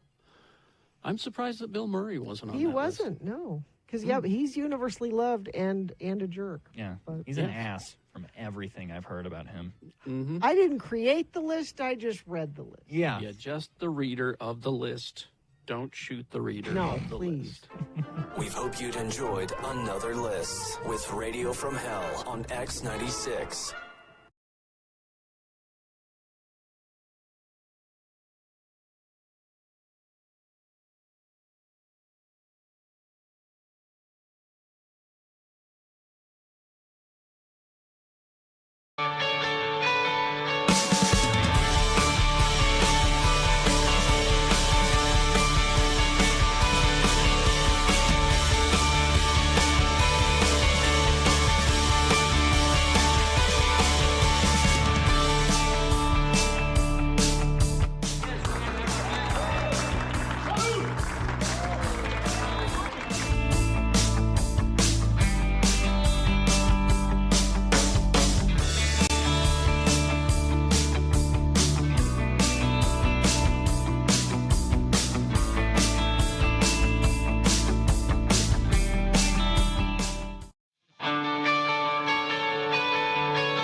Juanita in Sunset says, I have the Lost Boys soundtrack with many good songs on that, including Echo and the Bunny.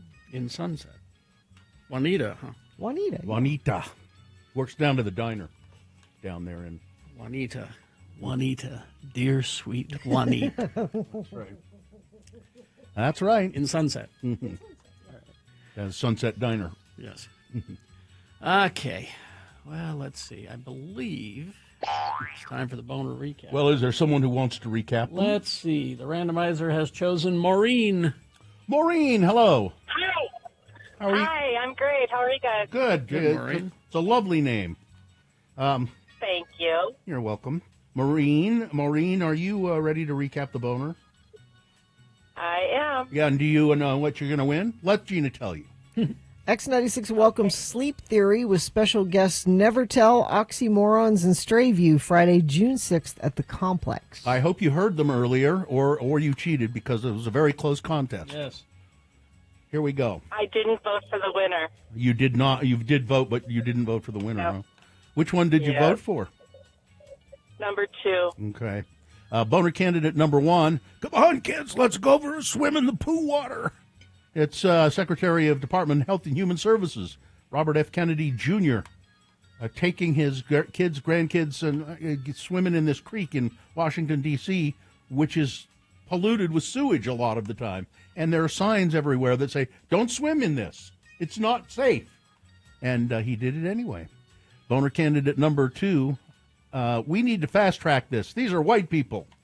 This is the Trump administration making sure that these Afrikaners, as they're called, white South Africans that wanted to get out of the country and come to America, that they by golly, we'll get them here. We'll get them into the country as fast as we can. And you know why we could do that? Because they can assimilate easily. They're all white people.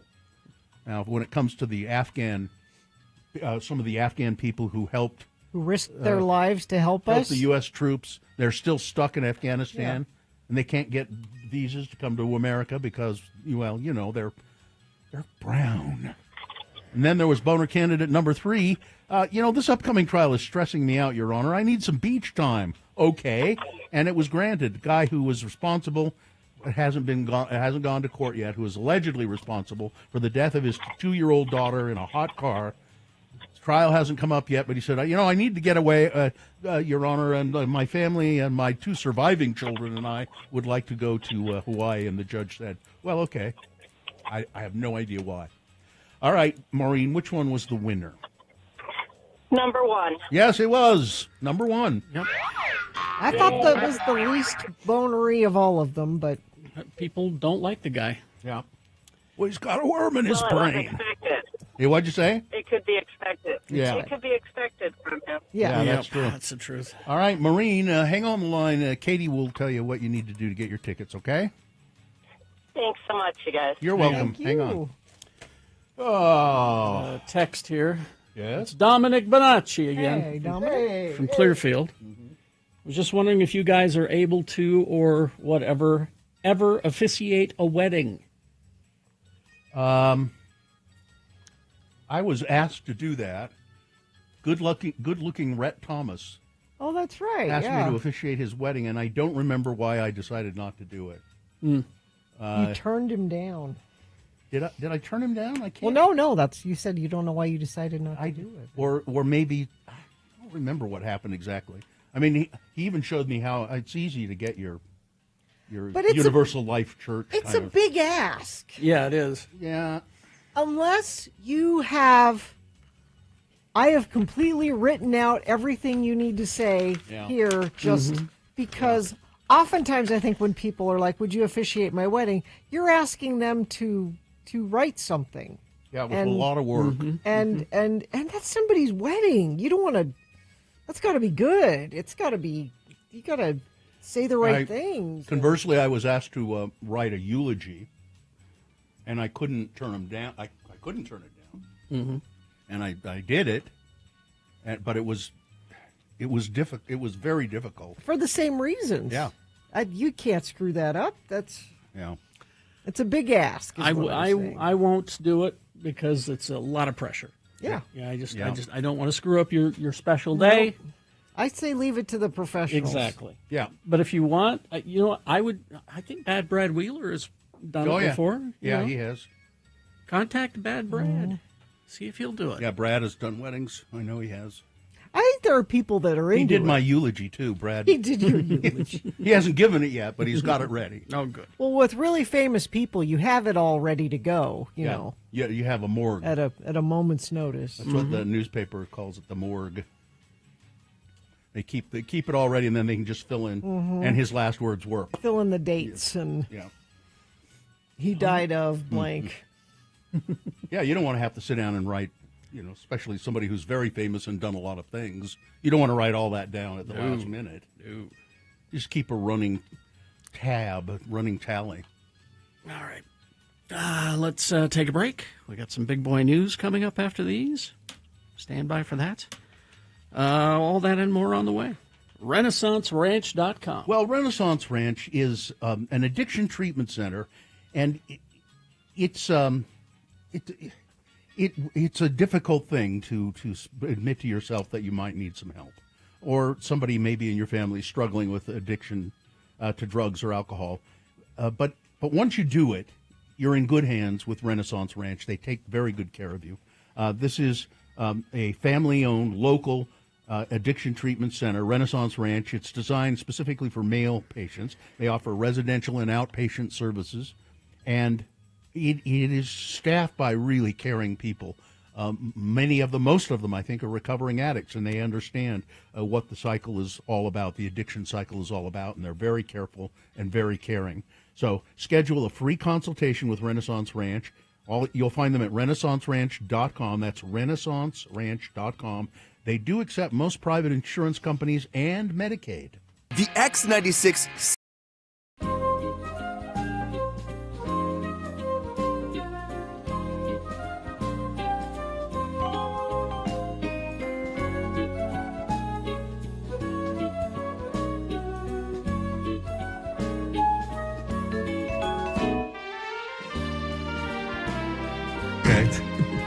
A public bathroom story. Okay. And Bill will like this because I tend to attract weirdos in public bathrooms. There was the incident years ago at a truck stop in Panguitch. We won't get into that one. I'll tell you that after. But so I'm going to the Duran Duran show. This is Saturday night, right? Mm-hmm. So I'm at the Delta Center. There's like 20,000 people. It's sold out. Great show, by the way. But before Duran Duran goes on, I have to use the men's room. So I go and take care of my business. I'm at the sink washing my hands. Okay, and I see in the mirror a dude kind of looking at me, and I'm like, oh, he probably knows that I'm Todd Newcomb because, kind of obvious. But I don't think he did. He's like, whoa, you got blue hair, man. It's like a blue Skittle. Yeah, blue Skittle. Yeah, blue Skittle hair. And he's obviously had a couple of beverages, And I'm just kind of like, yeah, okay, hey, great. And that was it. And I tell my wife that just happened, and then we go and we watch Duran Duran. So the next night, you're not going to believe this, the next night it's The Cure. Okay. So we go to the Delta Center again. Yeah. And we're seated on a completely mirror opposite side of the arena. Okay. Totally different seats.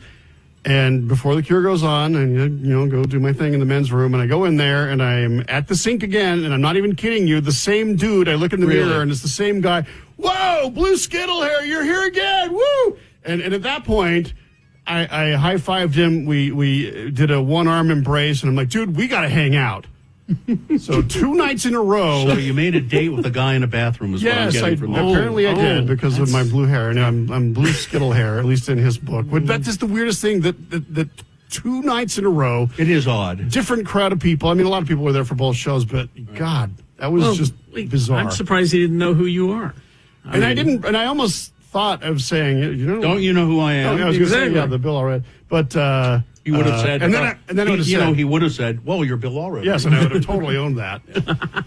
And there you go. So that was weird. I also saw, like everyone, The Cure, there were more people that I recognized and that I knew and that knew me at the Cure show. Van Duran Duran. I bumped into our buddy Dallin Weeks from I Don't Know How, But They Found Me. Oh, Dallin was there. Yeah, he was there with his teenage daughter.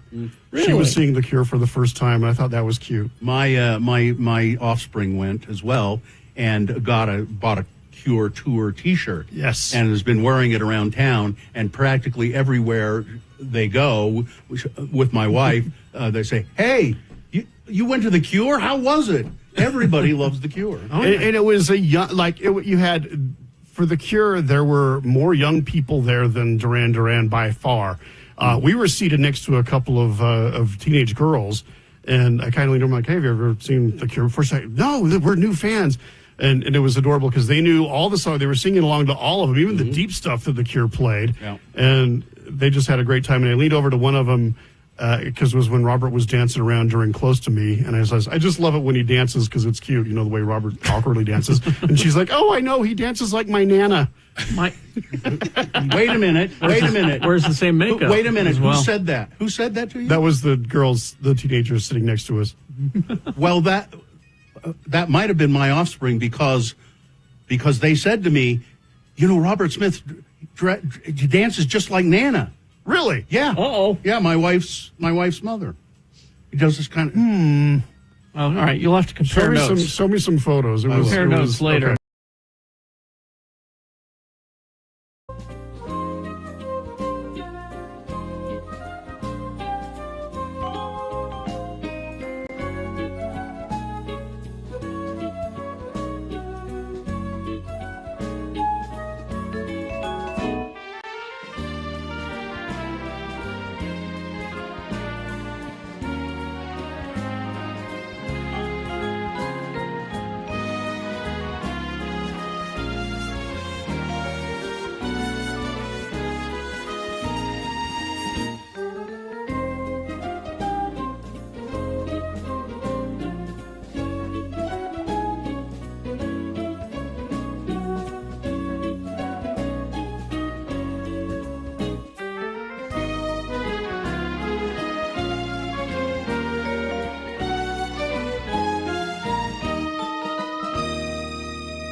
It's 96. All right.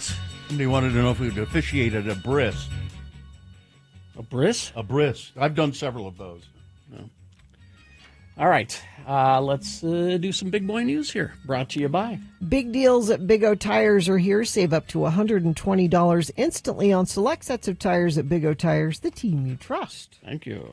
The U.S. State Department has revoked tourist visas for one of Mexico's most prominent border state leaders and her husband, straining diplomatic relations between the two nations during a period of heightened cooperation on some migration issues. Marina del Pilar Avila, governor of Baja California and member of Mexico's ruling Morena party, revealed via social media that both she and her husband, Carlos Torres, has received consular notifications withdrawing their U.S. travel privileges. When contacted by the Associated Press, U.S. Embassy officials declined to explain the decision, citing the confidentiality of visa records. The sudden revelation comes without any public allegations of wrongdoing against either official.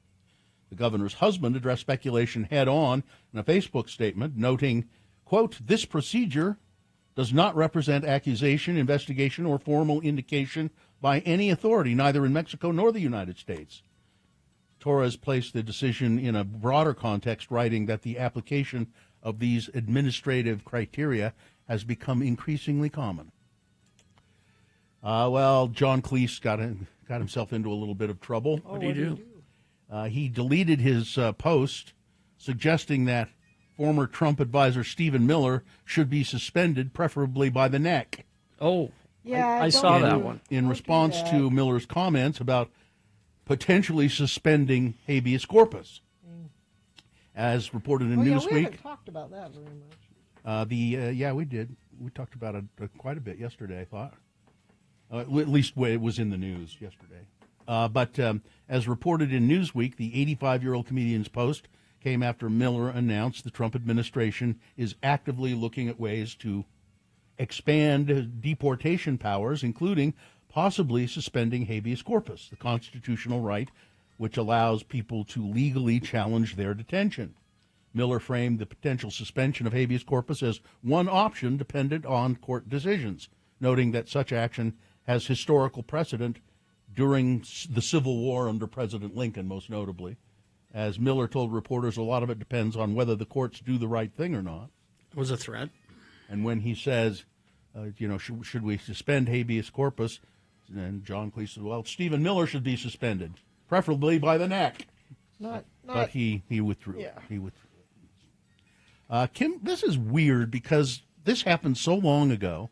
The last time Kim Kardashian faced the men that police say robbed her, she was bound with zip ties and held at gunpoint and afraid she might die. On Tuesday, nearly 10 years later, she returns to Paris to testify against them. What's taken so long? One of the most recognizable figures on the planet is expected to take the stand against the 10 men accused of orchestrating the 2016 robbery that left her locked in a marble bathroom while masked assailants made off with more than $6 million worth of jewels. Kardashian is set to speak about the trauma that reshaped her life and redefined the risks of celebrity in an age of social media. Her appearance is expected to be the most emotionally charged moment of the trial that began last month. Court officials are bracing for a crowd and security will be tight. A second courtroom has been opened for journalists following the video feed. Kardashian's testimony is expected to revisit in painful detail how intruders zip-tied her hands, demanded her ring, and left her believing she might never see her children again. 12 suspects were originally being admitted to being at the scene. The others deny any involvement. Or 2 of the defendants have admitted being there. The other 10 say, I don't even know who that is. Police say the group tracked her movements through social media posts. It doesn't say here why this has taken so long. It just... Maybe it took them a long time to catch them.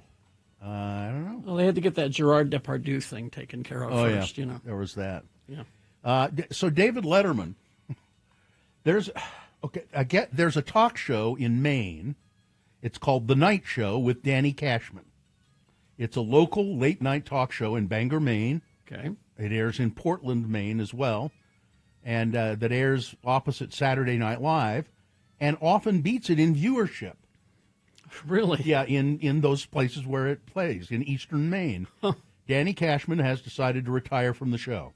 And his guest on this penultimate show on May 10th was David Letterman. Wow, he doesn't do a lot. So Nobody in the audience knew that he was coming until he walked through the doors, as the audience was only clued in on a mystery guest for the final guest on the show's penultimate episode. Indeed, the build-up to announcing Dave as a guest, Dave's entrance, the audience reaction, Dave's thoughts on Bangor, Dan ending his Maine-based late-night talk show, and Dan's other gig. So the night show first went on the air in 1997, when this host, Danny Cashman, was only 19 years old. Oh, really? Letterman's appearance on the show aired Saturday night, giving viewers across Maine a chance to see what a very surprised audience witnessed in person 3 weeks ago when Letterman emerged as Cashman's surprise guest during the taping of the last regular episode. So I guess it had been under wraps for 3 weeks. Cashman, a lifelong Letterman fan, was clearly thrilled to welcome the host, but the feeling appeared to be mutual because Letterman told viewers of Cashman, who has produced 15 seasons of The Night Show on his own, signing up an ad hoc network of local stations to carry the show, and even selling the sponsorships. This is a self-made man, Dave said, and this show is the product of his life in the the last 20 years, for God's sake. So did he have, just local people on it, or did he Doesn't have say. other celebrities? It doesn't say here. I think my guess is he had on anybody he could get. When you said Bangor, Maine, I thought it was going to be Stephen King. Yeah, no. It's, the Danny Cashman Show, and apparently he's done very well with it, all on his own. Let's see, what else do we have here? Robert Fripp had a couple of heart attacks, apparently. Legendary King Crimson guitarist said he had to undergo 2 emergency surgeries in Italy. The heart attack occurred as he was embarking on a flight to Bergamo, and he was suffering from chest pains that he assumed to be acid reflux, still decided to fly, arranged for an appointment with a doctor once he reached Italy. However, when he got to Bergamo, he was taken to the hospital to be tested before being admitted to intensive care, and he had to undergo 2 emergency surgeries. But looks like he says I'm feeling much better, and they said I'm gonna recuperate. Okay, he's 77, I think 79. And finally, this is just terrible. You can't just grab something off the stage during a show. I mean, it should be common sense, part of the social contract between performer and audience, but it's increasingly clear that some audience members either don't know or don't care about that particular rule. A few weeks ago, the vaporwave artist George Clanton got theatrically angry because somebody at the show walked away with his vintage Hard Rock Cafe shirt. And last night, 21 Pilots played at Manchester's AO Arena, and they were down to 1 drum by the end of the night because people kept stealing the drums off the stage. Wait a minute. Stealing the drums? Yep. How? I don't know. Hey, what? I don't. And the shirt was not on his body? It was just... I don't know. It I have doesn't questions. say. It doesn't say. Let's see. On Sunday night, somebody walked away with a 21 Pilots show drum, an entire customized drum. I don't know how they did it, but there you go. That's terrible to do that to 21 Pilots. What'd they ever do to you? Yeah, that's what I say. All right, that's it. Didn't Steve Jones of the Sex Pistols have a story about they would just go to the back of the Odeon Theater and act like they knew what they were doing. Yeah. And they would steal stuff all the time. And he says, I've got David Bowie's microphone. I've got, all kinds of stuff. So maybe it's a situation like that. Yeah, I don't know. think so. Weather? So, not right now, but before long, we're going to see some showers that are going to stick around for a couple of days. 60% chance today, high of 55, much cooler than it was yesterday. Overnight low 43, 90% chance of showers tomorrow, high of 58. And it looks like those showers hang around through Thursday. Clear up by Friday, but we stay fairly cool in the 60s. And we got another round of showers coming Saturday into Sunday. So all the rain we didn't get in April, it seems like we're getting in May, which is great because we can use it. All right. Thank you very much. We'll take a break. We'll be back in a moment. Stand by. Larson HVAC and Plumbing. I know we've all had them out Yes. for our AC tune-up, and the reason we had that is because we're part of the VIP program they have. That's not a Radio from Hell VIP. Anybody can be a part of that, but what happens with that is they'll let you know. You'll get a little text or an email from the Larson family saying, hey, you're due for your service. And I do mean the Larson family. This is a family business, been around since 2017. And not only will they do your HVAC stuff, they're great plumbers, too. I've had them out to plumb in my house. They're Ream Pro certified, too. And right now, friends of the program can enter to win one of 3 Ecobee smart thermostats installed for free. I have 2 of these in my house that they installed. They work great. Lots of easy ways to enter before the end of the month. You'll find them all at larsonhvac.com/X96, or you can mention X96 when you call 801-930-5450 for more details.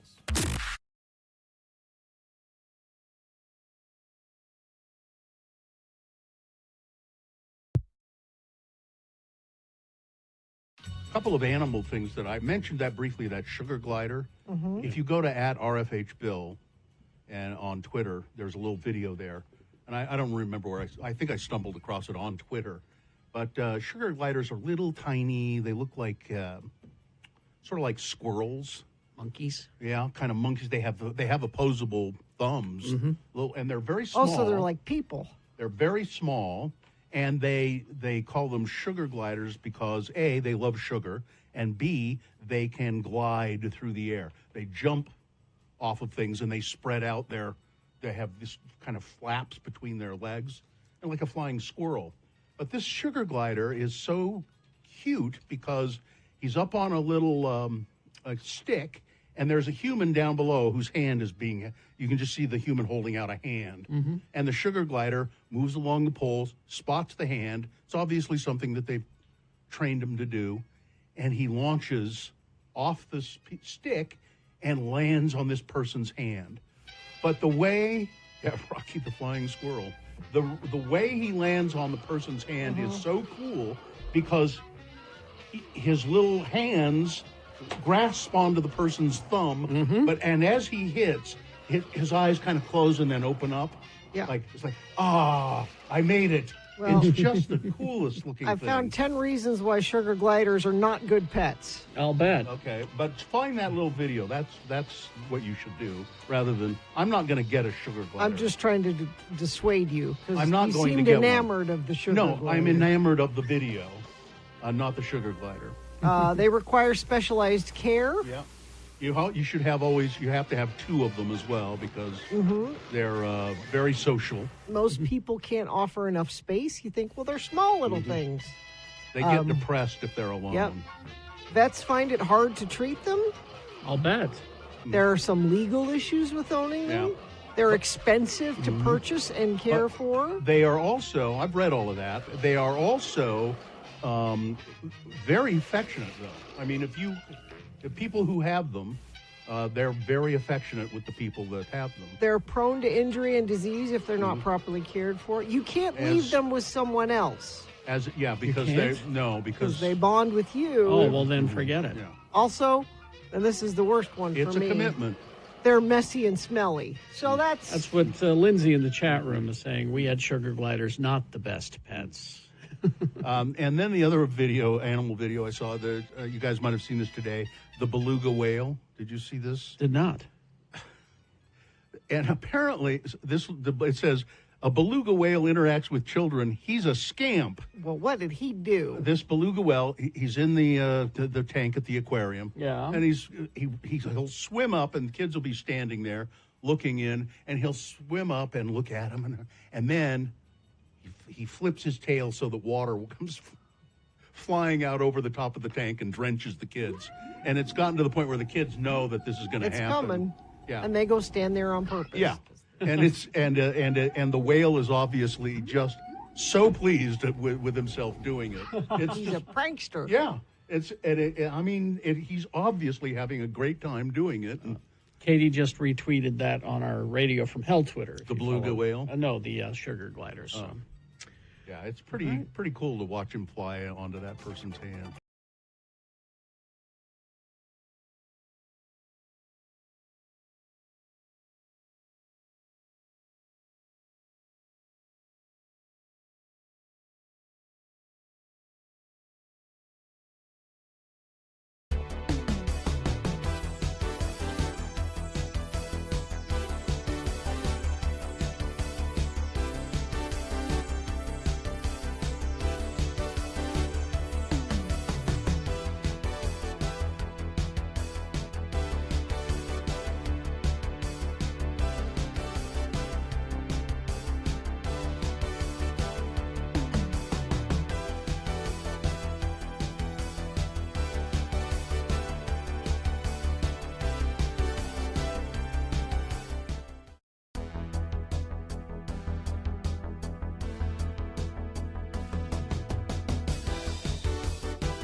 Look who's joined us. It's Sylvia Anderson.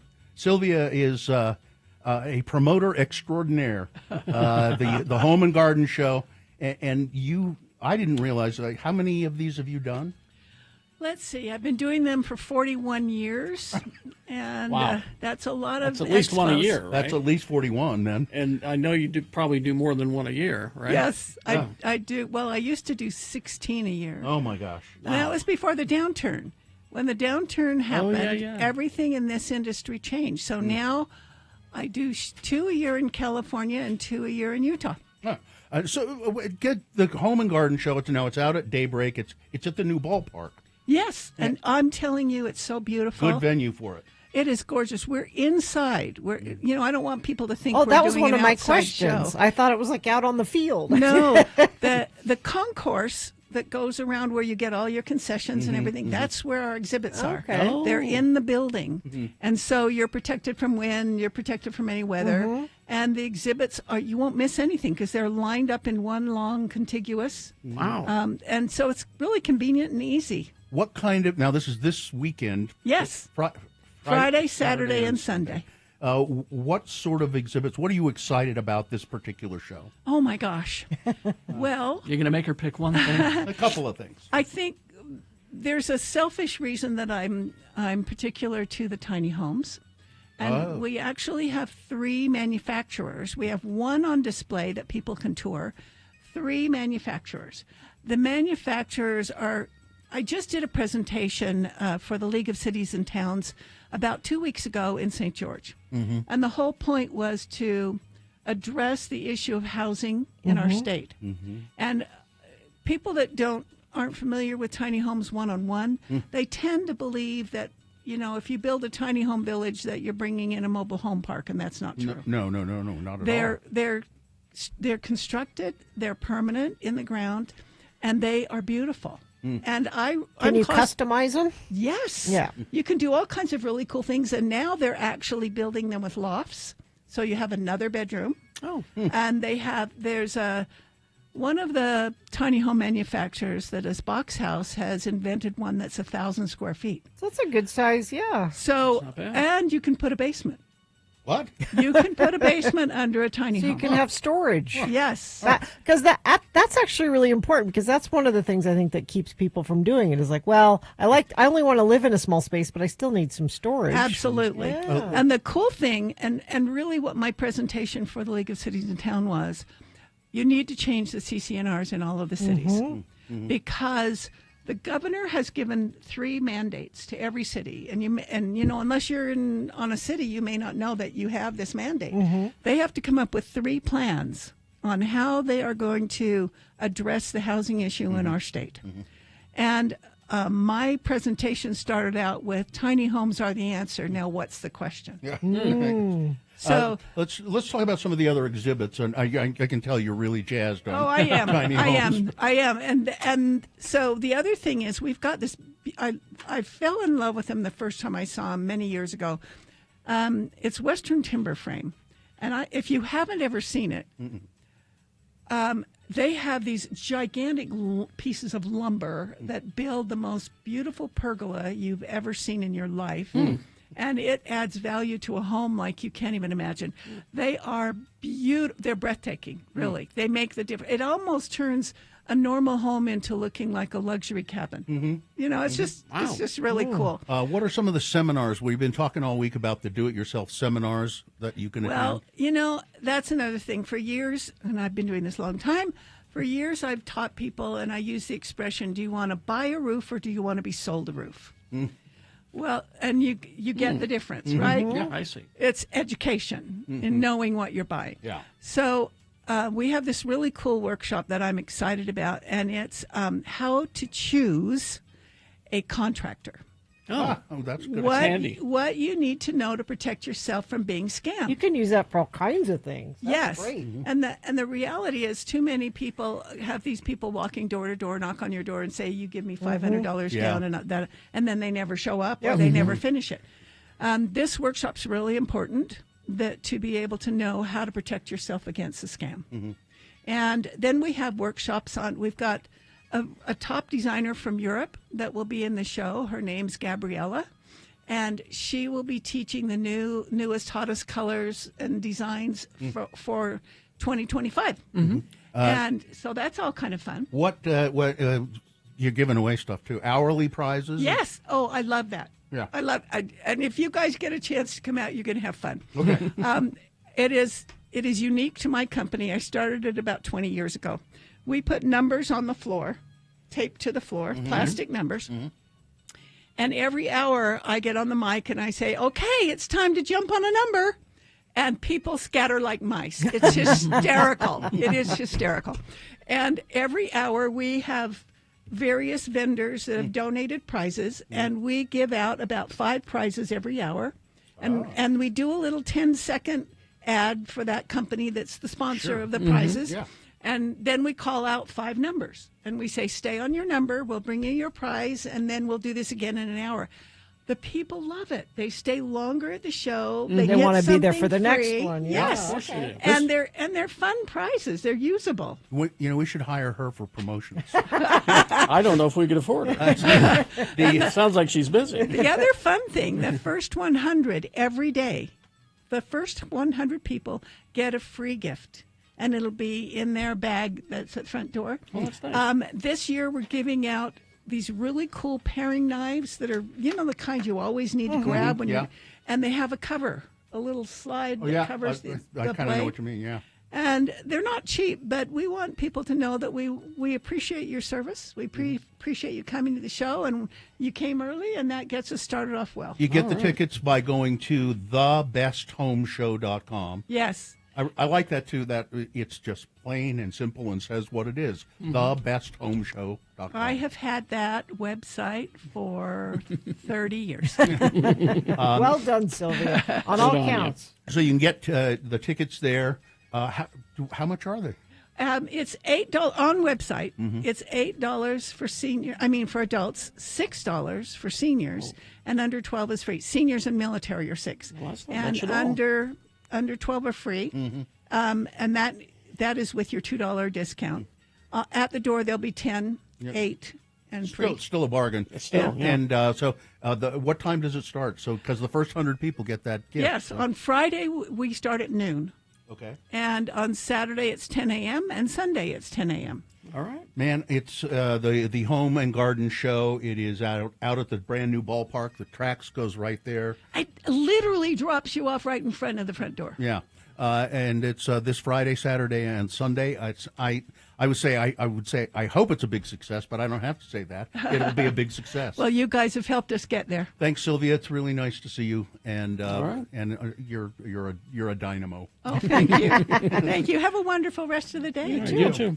All right, we're going to take a break, play a song, and crawl towards the exits. Coming up after these, stand by. Salt Lake Arts Council. Oh, the Arts Council. This is the big arts festival coming up. It's in May. Have I got the right thing here? Yeah. Oh, no, this is the Living Traditions. Living Traditions not the Arts Food. Festival. Food. Yes, the Living Traditions Festival. It's a free community festival celebrating cultural diversity in Salt Lake. It showcases arts and entertainment and generations and so many different cultures represented at the Living Traditions Festival. People love this thing. They love the food there as well because you'll get to sample all kinds of different cuisines. It's May 16th through the 18th, Friday, Saturday, and Sunday at Washington and Library Square. It's free, open to the public. Now, you'll have to, if you want to buy food and stuff, so take some money, but you can just walk in. There's all kinds of entertainment stages. It starts 5 p.m. Friday, and then it goes noon to 10 on Saturday and noon to 7 on Sunday. It's the Living Traditions Festival.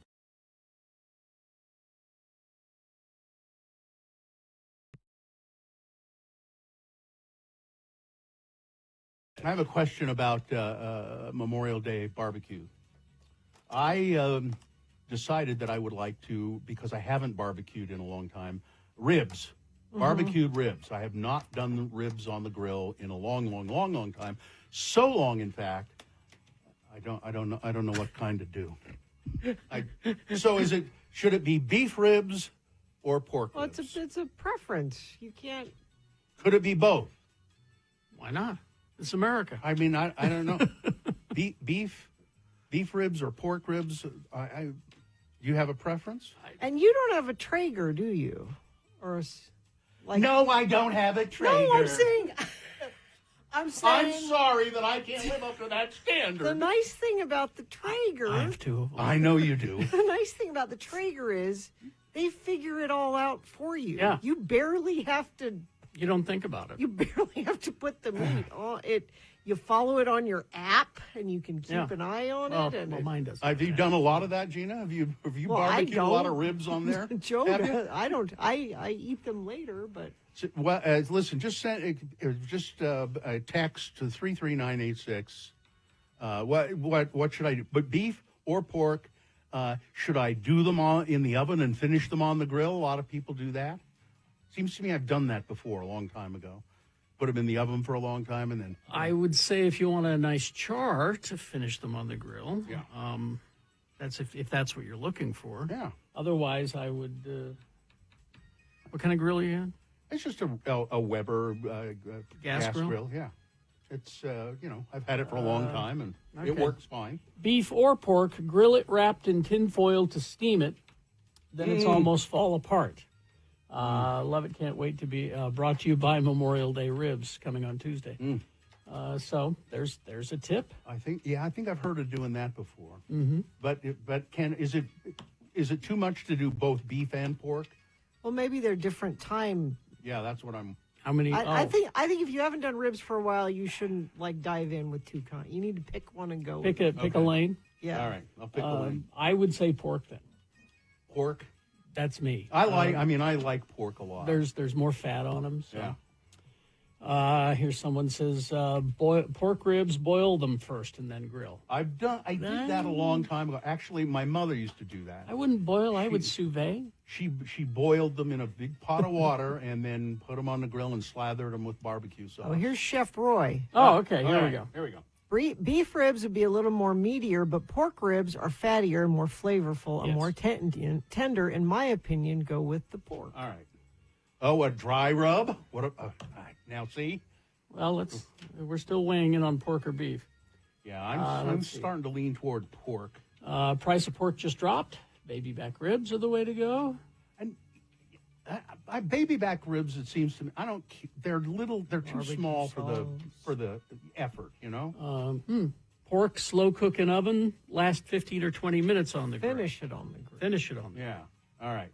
Now I'm getting somewhere. What sides you gonna have? Oh, no. What? What is he going to do? You know what I really like is corn on the grill. Corn on the cob on the grill, but it's really not corn season yet. No, you gotta have wait to till later in the You'd have year. to get California Yeah. corn or something, which I'd rather have just good old Utah corn. Let's see. Pork baby backs, use Tony Roma's Caroline honey sauce. Tony Roma, whatever happened? I used to love going to the Tony Roma. It was a trolley, right? Yeah. Get the St. Louis ribs, more meat on the bone. Is that beef or pork? Pork, sous vide first for an hour to reach the correct internal temperature with barbecue sauce in the air-sealed bag, then air fry 400 for 5 Air minutes. fry. There's no grill involved at all. No, No, I don't. you want and a I, grill. And I don't sous vide. I don't trust that. Pork in crock pot with barbecue sauce and beer. Hmm. That way it doesn't matter. Oh, there you go. All right. Well, I guess I could start them in the crock pot and again still finish them on the grill, just to give them a crust. All I know is low and slow. Low and slow. and slow. Beef ribs falling off the bone. You can convert your gas grill to a smoker? What? Yeah, you can. I don't care to do it, but St. Louis or pork? Okay. Back ribs are better, plenty of meat. Pork, marinate, slow cook in oven, finish with a rub on the grill. Okay. All right. Maybe I'll just do hot dogs. I'm just gonna do hot dogs. It'll be, I was feeling really ambitious and going for And then maybe not. hot dogs. Order in. Yeah. Make some weenies and open up a can of beans and call it a holiday. Are you gonna smoke or anything this weekend, Carrie? I haven't decided. Although, I appreciate Parker giving me the tomato plant yesterday. Yeah. But, way to create work for me. Yeah. You gotta now you gotta put Now I it gotta in a plant pot. the damn thing, so I gotta find a better pot. He explained to me why my pots don't grow big tomatoes. It's because the pot, it it curves in at the bottom. You need a straight pot. You don't want to bind the roots. He even said you'd be better off growing them in a 5-gallon bucket. Yeah. Because that way the roots has more place to go. More room. So I'm going to go look for a pot today that is not curvature at the bottom, but boy, that's going to be tricky to find. And then for the I got to get some other stuff. Go to the Rancho Market. I'll bet they have those pots. You think? Yeah. Oh, take a look. Pork on grill with maple mustard glaze. Yeah, I'm a tomato. You're not a mustard I think, barbecue. Yeah, isn't that like they call it Memphis? Is that Memphis style with the mustard sauces? Pork, mustard, and dry rub smoked 6 hours, wrapped in foil with apple juice. That sounds good. I don't have that kind of time. Sure you do. Oh, I guess I'm off Monday. You're not doing anything. Well, I'm working tomorrow. All right. Anything else we can take care of for you? Well, I need a good. No.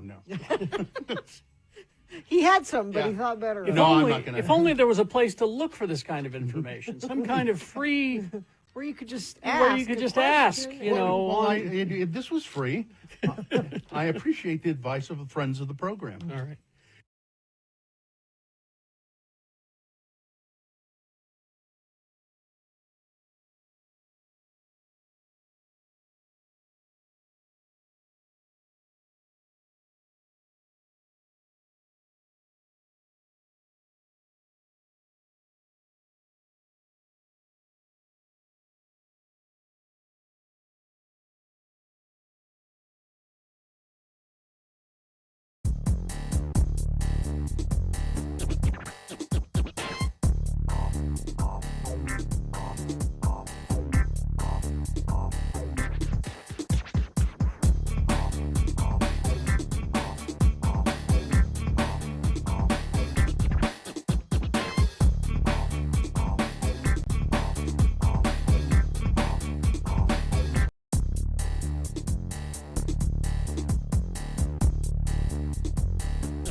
Grande.